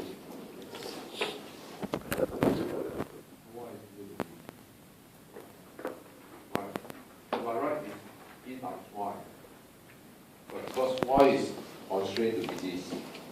妈妈想的，妈妈想的500的模特，5模特，500度模特，中国的这个，3 inverse 會話，我哋係特性我哋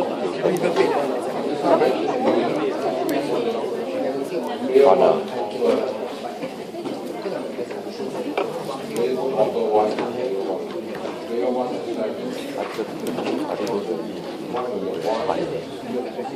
！I keyword and higher. Point is, Rồi vậy sẽ ô cặp rồi, nó sẽ you understand whether we should discount the pie, discount the payoff,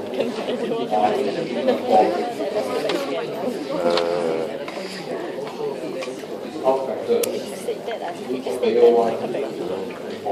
mà cái này là quá xịn xịn rồi. Player one discount factor is one player two, right? So whether you discount the pie or player one, Almost gonna you gotta pay for it already.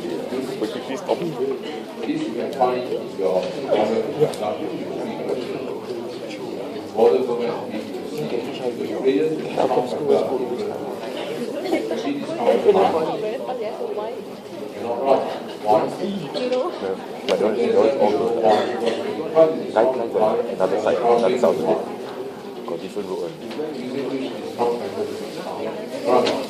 But if you want to discount then what do you do?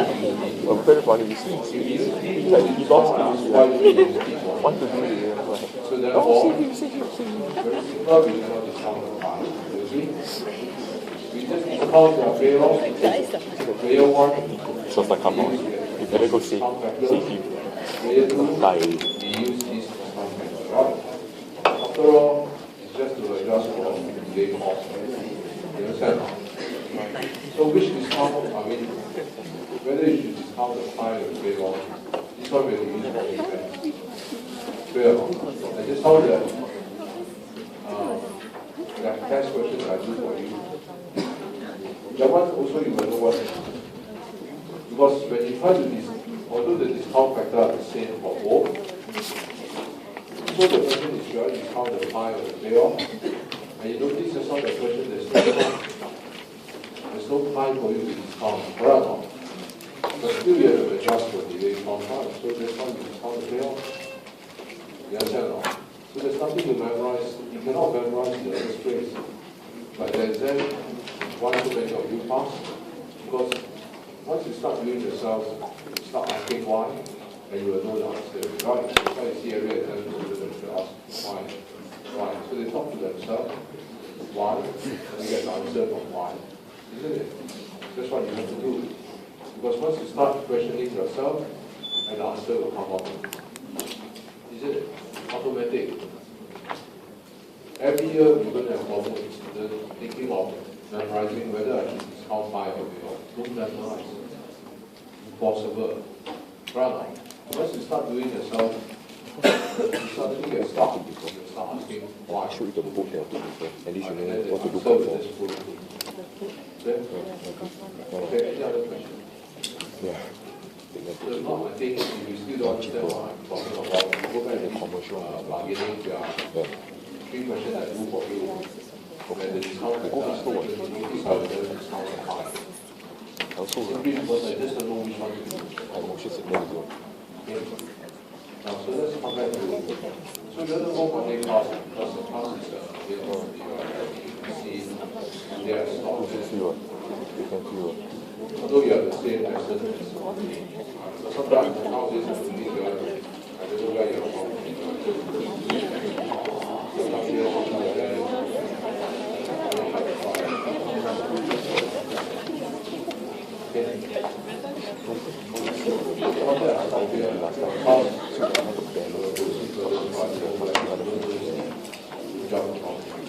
First not make you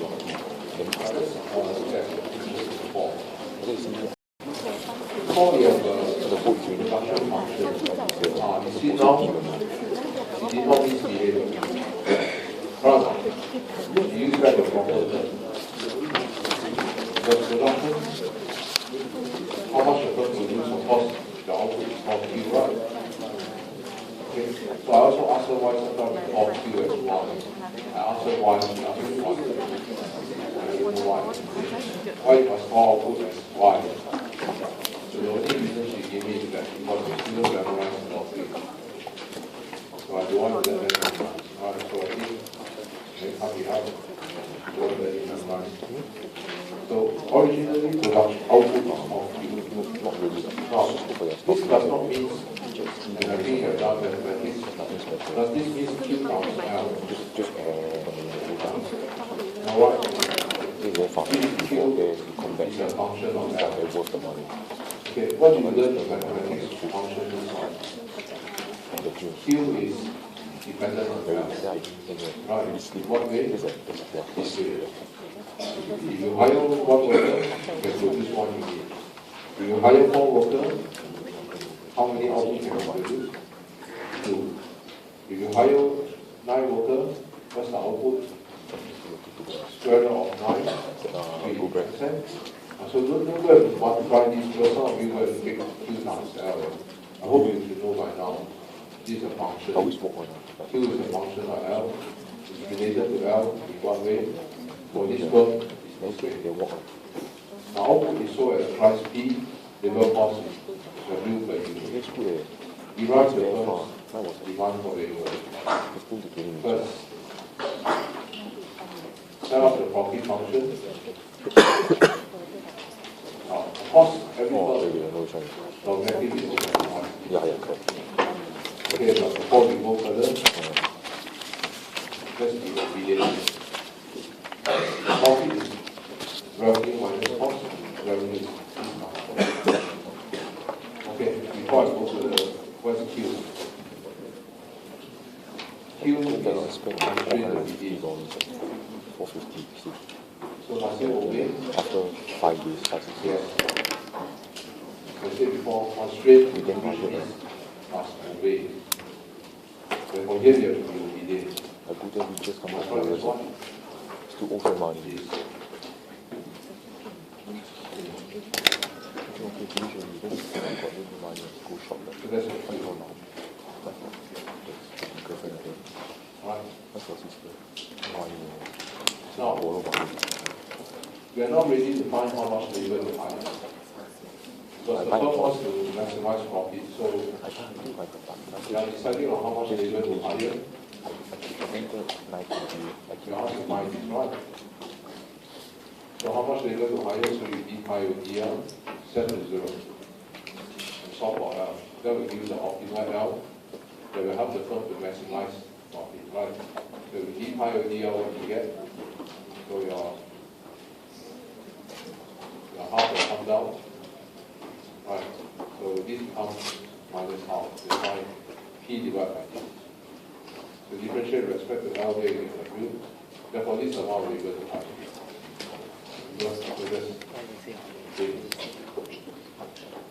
Now then, up here the question asks you, what happens to optimal profit and price number? Now, in order to find out what happens to profit and price number, so first you have to solve for this. Profit is this one, so you have to solve for it. In order to get the profit. Okay, so if you call profit is this. So let's see what happens. The price number. Now, given the profit is this, and already found what's L. How much is L? L is this amount. So therefore, the firm hire this amount. So to find profit, you have to find the square root of L. So therefore, square root of L is how much? P over 2W. Okay, square root of L is this. And so I think you can now see that profit, since L is this, right? So we already found the optimal L. The firm will hire this amount of labor, so therefore this L here is also this. I think you can see that the profit is a function of price. Okay? Now if profit is a function of price, then the question now is, what will happen? Price number. Very simple. What will happen if price number? Yeah? You just see here. If price number, that means what will happen? If price double, that means this P become what? Anyone? If P double, this P becomes 2 what? 2P. Let's say the price is what? $2. If the price double, it becomes 2p, $4. Okay? Okay, so if the price double, this p becomes this. And so what happened to the new profit? And you can see for yourself, the new profit will not be I hat. It's equal to this amount. Okay? Now, is the profit higher than the old profit? So to find out whether it's higher or lower, all we have to do is to take the new profit, the price double. I hat is equal to this. So you take the new profit, I hat, divide by the old profit. What do you get? The old profit is this. So you take the new profit divided by the old profit is equal to 4. What does that mean? It means the new profit is 4 times the old profit. Okay? So the price double, profit increased by 4 times. Not by 4 times, by 3 times. Right. The new profit is 4 times more than the old profit. That means the profit rise by 3 times. Okay? Okay, so that's the conditional demand, the unconditional demand for labor. Now, so far what we've been doing is for a perfect competitive market. So now I will go back and look at the Sunnis. The firm is not perfect competitive.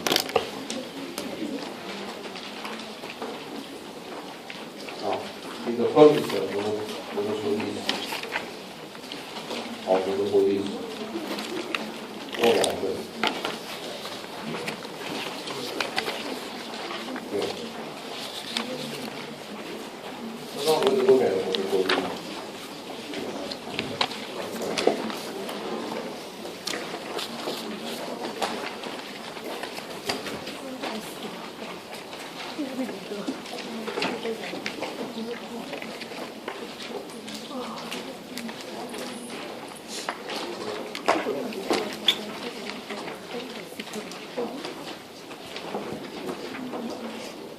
Now, all of you know what's a monopoly, right? You need to explain. They are the only seller of good eggs in the market. Nobody sells. Just as Singapore food is the only seller of 4D Toto. We are not talking about underground. Because in Malaysia, the underground is bigger. 60% of the lottery market is underground market share. Because this type of business is very different. Just like cannot get a license. Apply for so many years. You pick up a 1 million, you can try, you will also never get. So, a monopoly is the only seller in the output market. Then what do you mean by monopoly in the input market? Remember, input is labor and capital. Now, if you are a monopoly in the input market, it means you are the only one buying labor. Right? The power is very big. So if you are to join Singapore Armed Forces, Singapore Armed Forces is a monopolist. It's a monopoly in the input market. Anyone who wants to be an army, you have to work for SAF. So it's a SAF, Singapore Armed Forces is a monopoly. Right? So it's the only buyer. So the firm is very powerful. You agree? Because it's the only buyer, nobody can bargain with SAF. You want to be a soldier, you cannot tell SAF, you don't give me 10,000 a month and so forth. SAF said that I'm the only buyer. I have more power than you. Right? Okay, so if you are a monopoly in the labor market, the input market, there's a name for this. It's not called monopoly. It's called monopolist. If you are the only buyer in the labor market, everyone will work for you, you are a monopolist. Okay?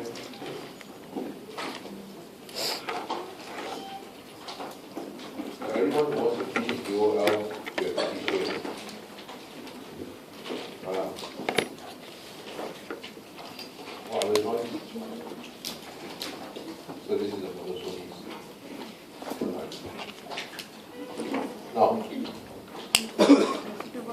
if you are a monopoly in the input market and the output market, then how much labor should you hire?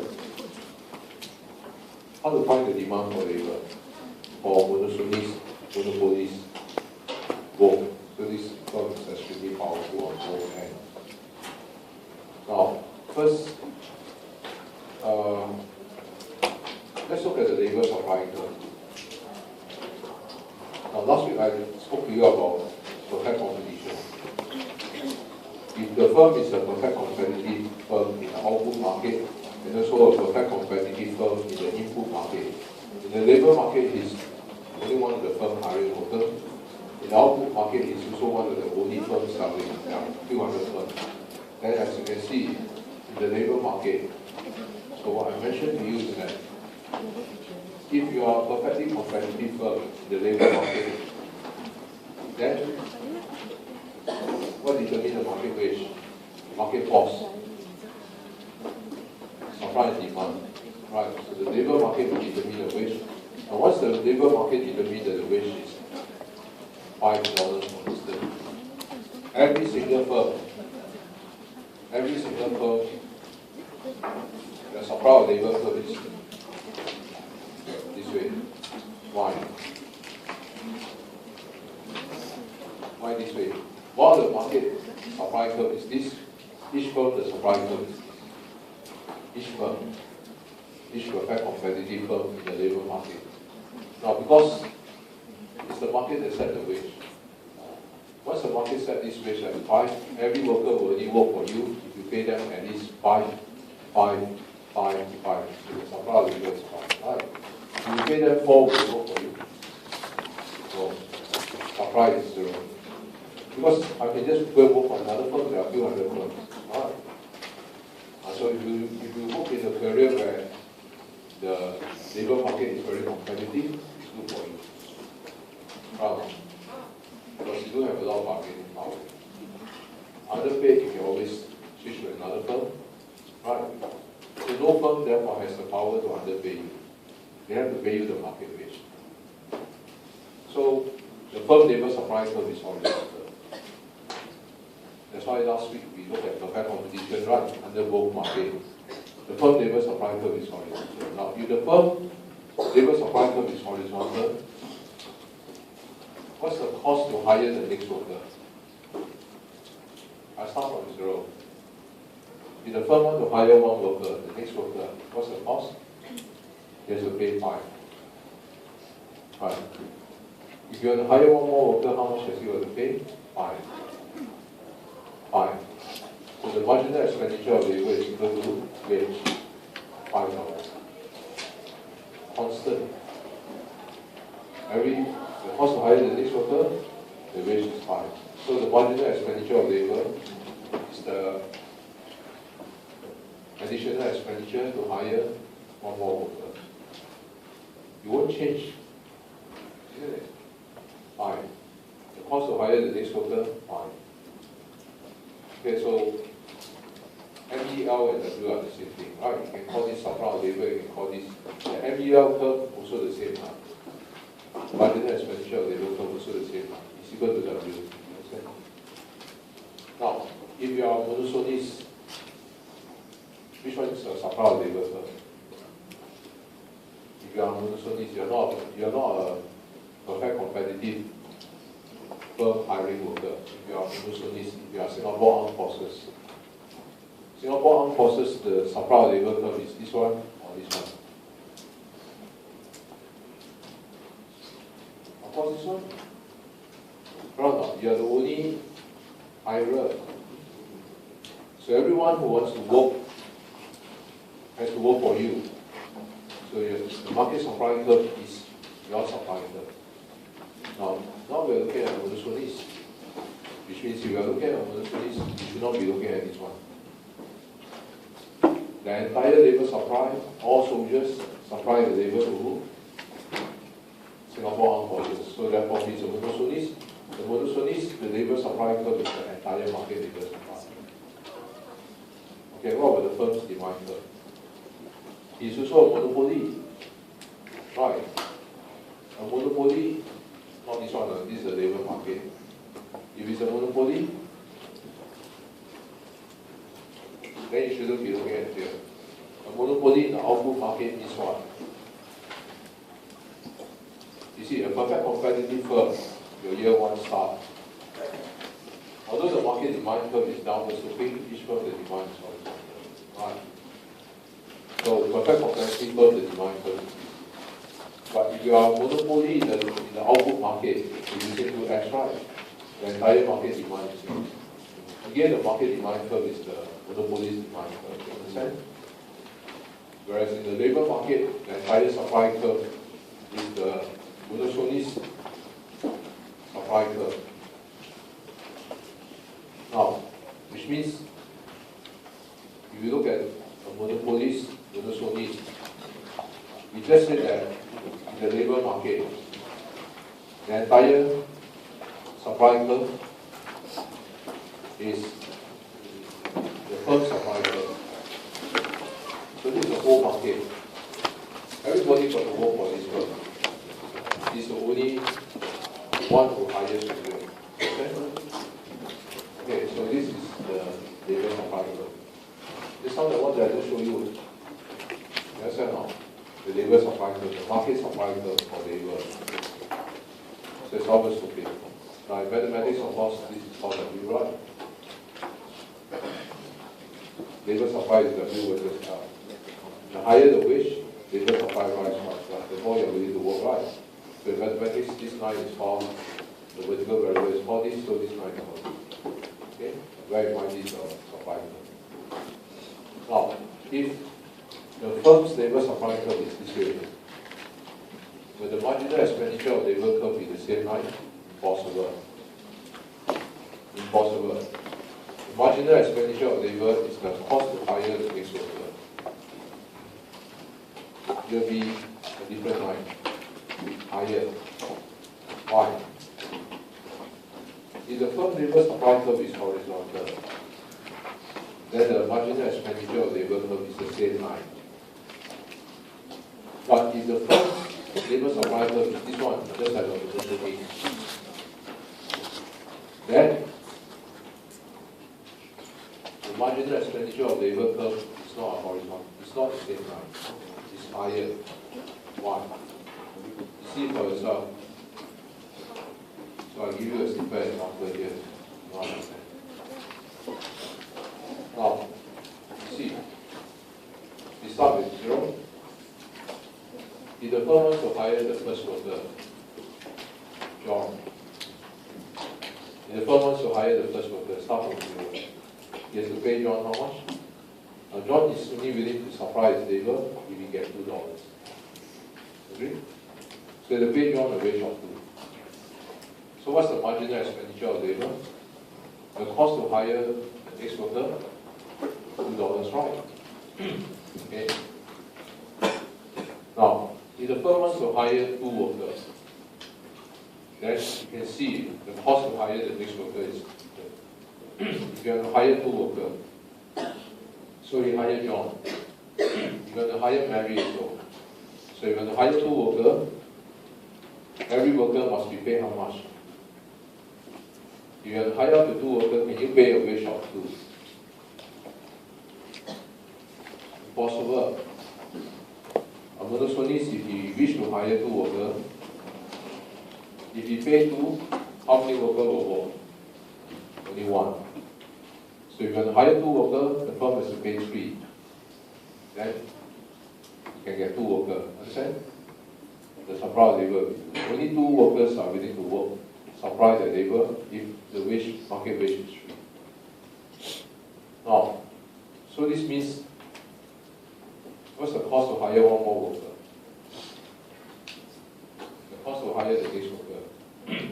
At first it's 2. You have to hire Mary, the next worker Mary. You have to pay Mary how much? 3. Alright, wage 3. But the cost to hire the next worker is not 3. Why? Because this $3 must be paid not only to Mary, but must also be paid to all previous workers. John as well. Okay? So that's what the labor supply curve is. You have to hire 2 workers, you have to pay 3 to everyone. Understand? which means the cost to hire Mary is not just paying Mary 3, but I have to pay one extra dollar to who? John. Because previously we only paid John 2, right? But now we have to pay 3 as well. So therefore the total cost to hire one more worker is 3 from Mary, 1 from John, so it's 4. You understand? So the marginal expenditure of labor is always higher than wages. These are wages, it's always higher. Not 3, but 4. Now if you want to hire the next worker, same. The cost to hire one more worker will be higher than the bill. So we don't need to show anymore. Why? If I want to hire the next worker, go to the labor supply curve. Everyone will pay 4. Right? So the cost to hire the next worker is not just paying Peter 4. This $4 must also be paid to all previous workers. So it's 4 plus. You understand? Because marginal expenditure of labor is the cost to hire the next worker. And the cost to hire the next worker is not just the wage we have to pay that worker. That higher wage is going to be paid to all previous workers. Understand? No? That's why it's always higher than wage. Understand? You understand? You understand, then you see this mathematics here. If I hire John, how much was I pay John? $2. What's the cost to hire Mary? What's the cost to hire the next worker, Mary? 3? Wrong.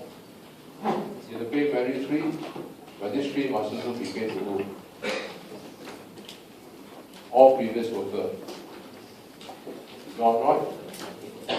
So the cost to hire Mary is not only paying Mary 3, but paying John 1 more extra dollars. 4. Understand? That's why the cost to hire the next worker is always higher than the bill. Consider if you hire the third worker, hire Peter. Although let's say, I don't know what's this. Peter, you go up to here, that's it, and here the bill is 4. Right? Now you are not only paying Peter 4. Now this 4 must also be paid to who? John and Mary.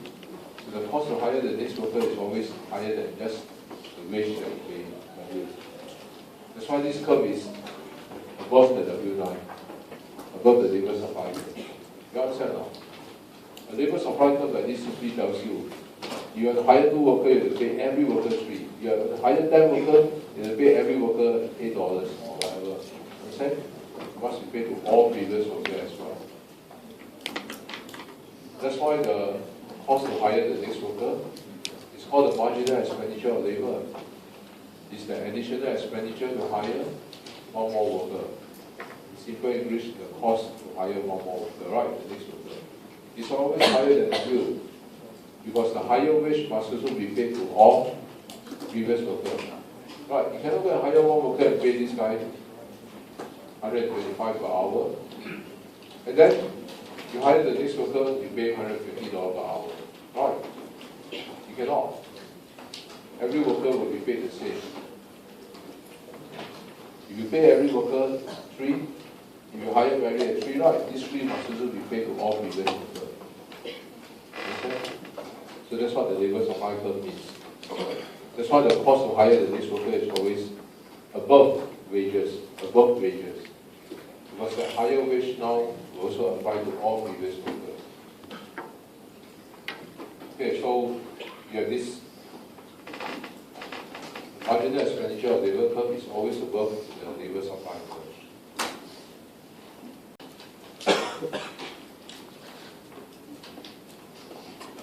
How come they're the same line?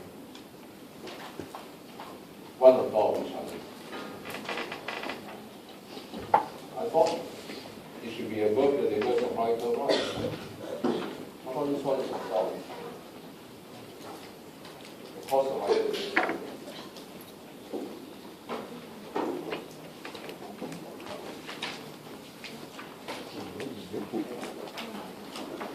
Why the same?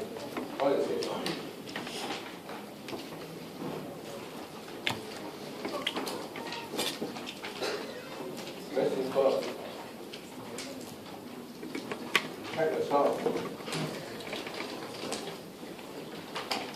cost to hire this guy is how much? 5. What's the cost to hire the next worker? 5. But this 5 must also be paid to all previous workers. All previous workers are also getting 5 anyway. Are there any additional costs? What's the cost to hire the third worker? 5. But this 5 must also be paid to the first previous worker, right? Are they getting 5 anyway? So you have to pay them anyway. Okay. So the cost to hire the next worker is always 5. It's always equal to what? The labor supply. Right, increase the labor supply, right? Same thing. So which means if the labor supply curve is horizontal, then your marginal expenditure of labor curve is the same. Right? But if your labor supply curve is upward sloping, then the marginal expenditure of labor curve is above it.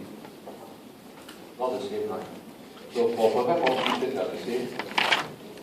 But for monostones, the marginal expenditure of labor curve is higher. Okay, any question? They're the only one who hire worker. Every worker's got to work for you. They have no choice. So, if that's the case, how many workers should you hire? How many workers should Singapore Armed Forces hire? Okay, the objective of every firm is to maximize what? Profit. Profit is equal to price times what? Quantity. But if you are monopolist and a monopolist in both markets, for a monopoly, the price that they sell is a function of what? Q. You've learned this before, right? What price can a monopoly sell? The price is a function of Q. It depends on how much they produce.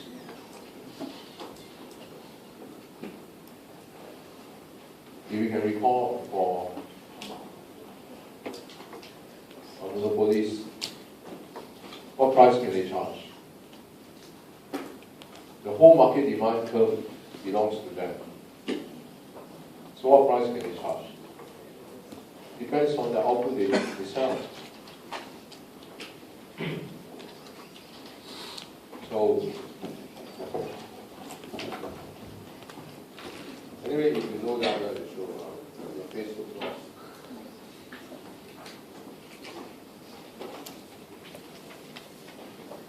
If you are monopolist, you are selling good X.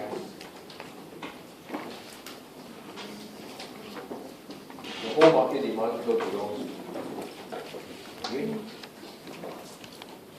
Now the price depends on the quantity. In this course we will use X, here we use Q, right? The price depends on the quantity the monopolist will use. Therefore, the price that he can sell, he can charge, depends on what? Q. So P is a function of Q. Okay? Right on. Okay? P is related to Q, right? You produce Q naught, your price P naught. You produce Q1, your price P1. You produce Q3, your price P3. Right on. So the price is a function of Q. Depends on how much quantity they produce. You see? But how much quantity the monopolist can produce depends on what? Does it depends on labor? Is it a function of L? Sure. Remember, Q equal to how much output depends on how much labor they use, right? The production function. Therefore, price is a function of Q, and Q is a function of L.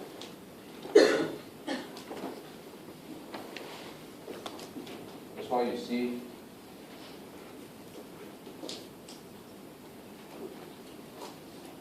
For monopolies is everything. P is a function of Q, and Q is a function of L. Right. So therefore, profit is equal to price times quantity. P is the black color one, price, quantity is this. Price times quantity. But quantity is also a function of L, right? So this is your total revenue minus the total cost. Total cost is W times L. Now, is W a function of L? Is W constant? In perfect competition, W is constant, right? In this case, is W constant? No. W is a function of L. Right, you can see for yourself.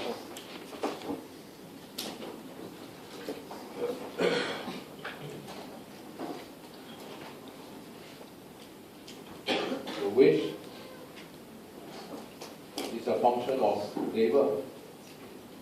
If the firm want to hire one worker, all they have to do is to pay a wage to. If they want to hire two workers, they have to pay every worker at least one. If you hire up to two workers, you have to pay a wage of two.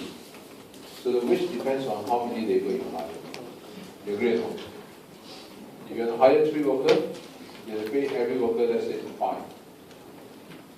Understand? So how much, what wages the monopolies pay out? Depends on how many workers they want to hire. Understand? So therefore, wage is a function of L. The wage depends on how many labor they hire. And so, from here we can see the objective of the firm is to maximize profit. And profit is total revenue minus total cost. So total revenue is price times quantity. Total labor cost is W times L. Now the objective of the firm is to find out how much labor to hire to maximize profit. Now if you want to find out how much labor to hire to maximize profit, then you need pi ODL, set to 0, that's it, right? You can find the optimal L. So if you need pi ODL, bearing in mind that P is a function of L and Q is a function of L, right? It means we have to differentiate both of these. Okay? So, to differentiate these, first, you hold P constant, and then we differentiate this with respect to L, so you get dQ over dL. Next, you hold the other term constant, Q constant, and differentiate P with respect to L. So you differentiate this P with respect to L, you get dP over dQ times dQ over dL. Alright, using chain rule. And then from here, finish. So we are done with this. Now next, let's differentiate this. Now because W is a function of L, and there's also an L here, we have to use product rule here. Right, so product rule is first hold this term constant, differentiate this L with respect to L, it becomes 1. So it becomes W times 1. Next, hold L constant, differentiate W with respect to L, we get dW over dL. Right, then, so once we differentiate each, to maximize profit, how much labor to hire, set the first order condition to this, and now we solve for L. How to solve? Now, there's a dQ over dL here. We can common factor these two. And so here the first term will be P, the second term will be Q, dP over dQ, right? That's all. So this one brings to the right hand side becomes this. Okay, so we can now see that dQ over dL is called what? The marginal product here. Right? dQ over dL is the marginal product here. It's the additional product produced by one more worker. Right? The additional output produced by one more worker. So that's called the marginal product here. The additional product produced by one more worker. So this we can write as marginal product labor. And this term here we can write as marginal revenue. And this term here we can write as marginal expenditure of labor in the subject line. It means to maximize profit, the firm should hire the worker. Hire worker up to the last worker we have used. Okay? Or any question?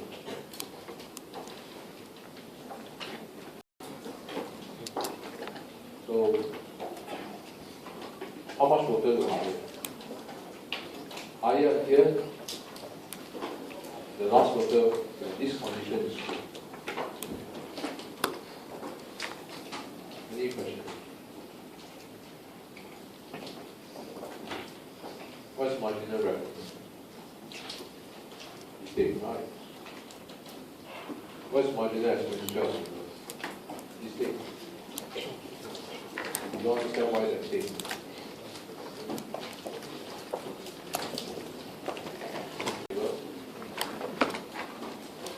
It's the additional expenditure to hire one more worker. Now,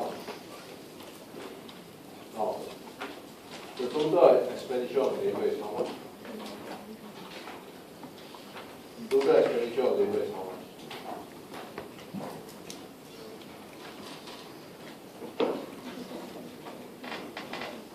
Bill? Times what? Times L. So if you're differentiating this with respect to L, the first is W a function of L. If it's not, if it's a constant, then you just import it. But just now I just showed you that W is a function of what? L. So we have to differentiate W as L, right? W is a function of L. And so since you are differentiating with respect to L, you have to use product. Because W is also a function of L. Alright, so using product rule, first I hold W constant, differentiate this with respect to L. Next, I hold L constant and differentiate W with respect to L, and we dW over here. So therefore the marginal expenditure of labor is this.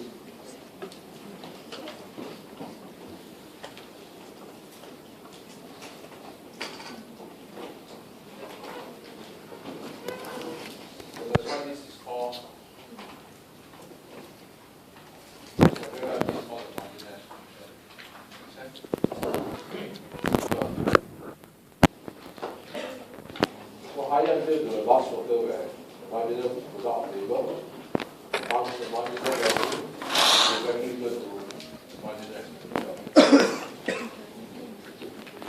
Now, together, this thing is called marginal revenue product. Alright, so that's year one start. Why we call this marginal revenue product? Because marginal product is the additional product produced by one more worker. John. If I hire John, is marginal product, the additional output produced by one worker. So John produced for me 5 dimensions. So John produced for me 5. That's this marginal product. Right? Marginal product is the additional product. Product is output, right? Produced by one more worker, John. John produced 5 TV. Now, if you take 5 televisions, multiplied by the marginal revenue, which is the revenue earned by selling the next TV, the next TV, the next TV. If every next TV is sold for 1,000, so what does that mean? You take 5 TV times the revenue per TV, what do you get? You get John's contribution to the company. His contribution to the company is 5 televisions. So you can express this contribution in real terms, 5 TV, or you can also express this contribution in dollar value. Multiplied by the marginal revenue, it becomes dollar value. Understand? So in high crossword, this is called marginal revenue product. Why? Because this is simply marginal revenue, your marginal product expressed in what? Revenue term.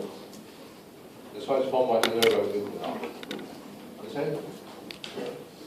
Your marginal product expressed in revenue term, dollar value. So, in simple English, what's marginal revenue product? It's how much it helps the firm to earn, expressed in dollar value. Understand? There are 2 ways I can recognize your contribution to the firm. One way is how many TV you produce. The contribution to the firm can be expressed in real terms, in which case it's called marginal product. Or you can express as dollar value, right? In which case it's called marginal revenue product. So marginal revenue product is just a marginal product expressed in dollar value, revenue terms. Understand? So the marginal revenue product tells us how much this worker helps the firm to earn. So therefore, the demand for a worker is the demand for your marginal revenue product. How much it helps the firm to earn. So this time when you go on to work, you also know why would a firm want to hire you? Only for one thing. Because of how much you can help them to earn. Your marginal revenue product. Alright, so marginal revenue product is how much you help the firm to earn. So this will hire worker up to the last worker where how much the workers help the firm to earn is exactly equal to what? How much they have to pay him. Marginal expenditure of labor. Additional expenditure to hire the next worker. Understand? Okay, so from here we have found that a monopolist to maximize profit. How much worker they will hire? Hire here, this is true. You need to memorize this formula. Right. Now the reason why I ask you to memorize this formula is because when you read your exam solution, sometimes it's solved using this formula. Now, like I said, you don't usually need to memorize any formula. Actually, just solve from here. Understand? Solve from here will do it. You will get the same answer. But if you are not mathematically inclined, then you must want to memorize. For example, look at this industry. The demand in the industry is given by this.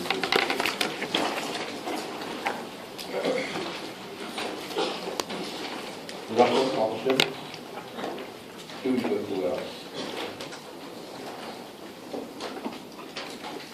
Which rate is fixed at W equals 4?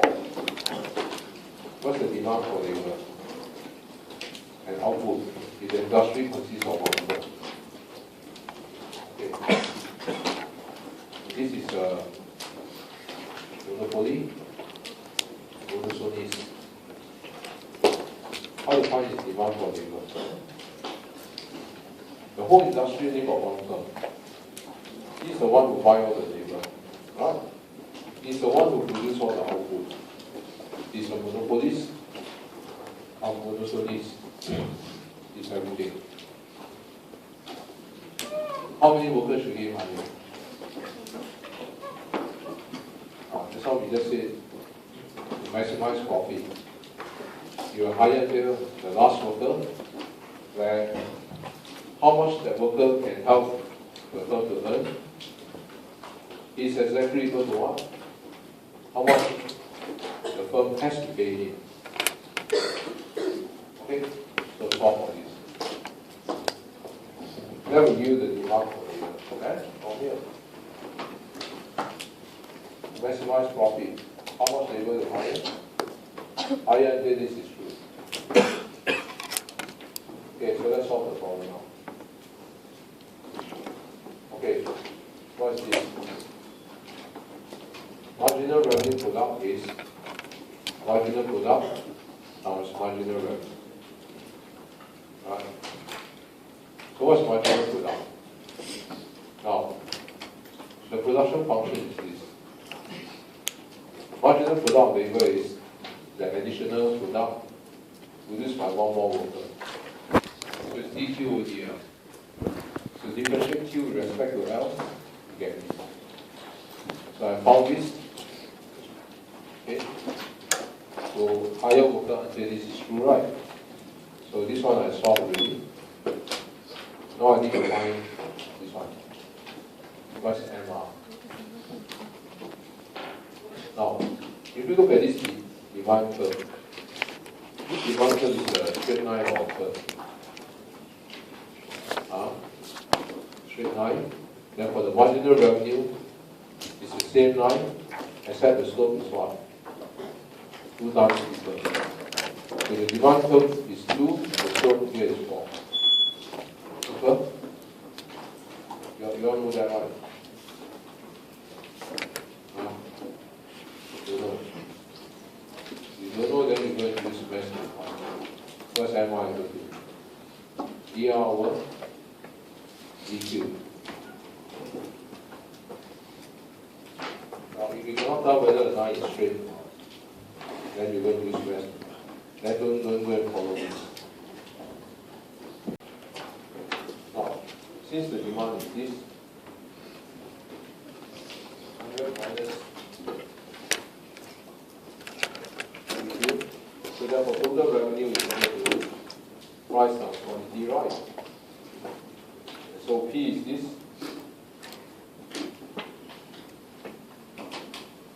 P constraint is this, right? Okay? Now marginal revenue is the additional revenue from selling one more unit. So differentiate this with respect to Q, you get okay? So this one 100% work. It works for all 9. Whether the line is a straight line, crooked line, curve, or whatever. Right. We're not sure whether it's not. But if you can tell that it's a straight line, then you don't have to go through such line. There's the MR curve and the demand curve, that is the same line. Except 2 times steeper. Steeper? Any question? Now, how can you tell whether a line is straight or not? You should learn this in your year 1. This demand curve is this. How you know it's straight? How can you tell that this is a straight line? You just have to check for what? Huh? Check for what? Check this variable, horizontal one. Horizontal variable. This one is to the power of what? Huh? The horizontal variable is to the power of what? That's why you know it's a straight line. If it's not straight, then you'll be like this. Power of this. Power of this. So it's so obvious, you can see all these are not straight. To the power of this. Is this straight? No. The context itself are very revealing. Which I have seen. But horizontal variable is the power of this. So as long as it's the power of this, you can see this is straight. Anything other than this, it's not straight. Okay? You can see this is curve, this one more curve, this one is also curve. Okay, so very straightforward.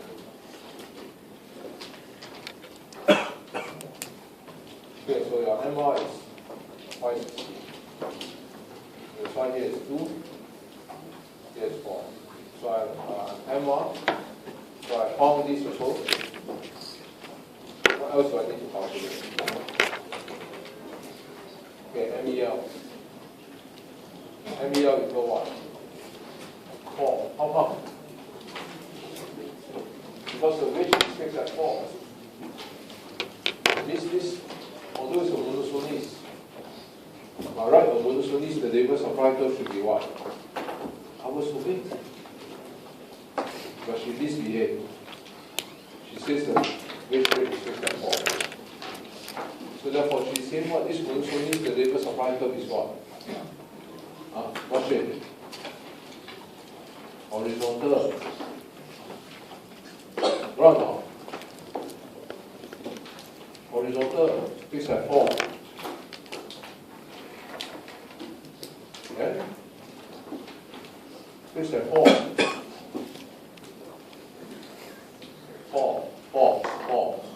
4.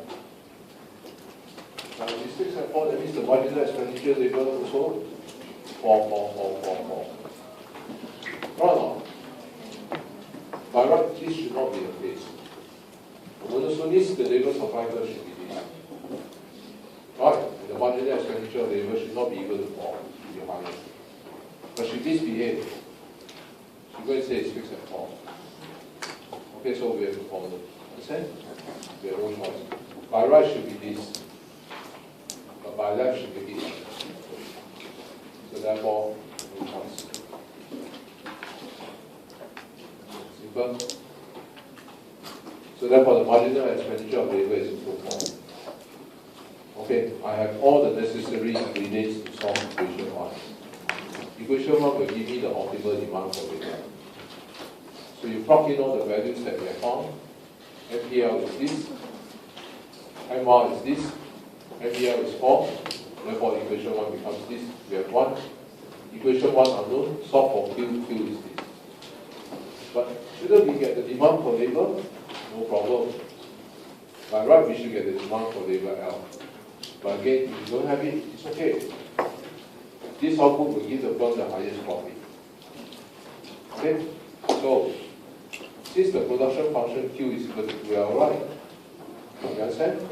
Given that this output will give the firm the highest profit, how many labor should be higher to produce this output? Solve for L, L is this.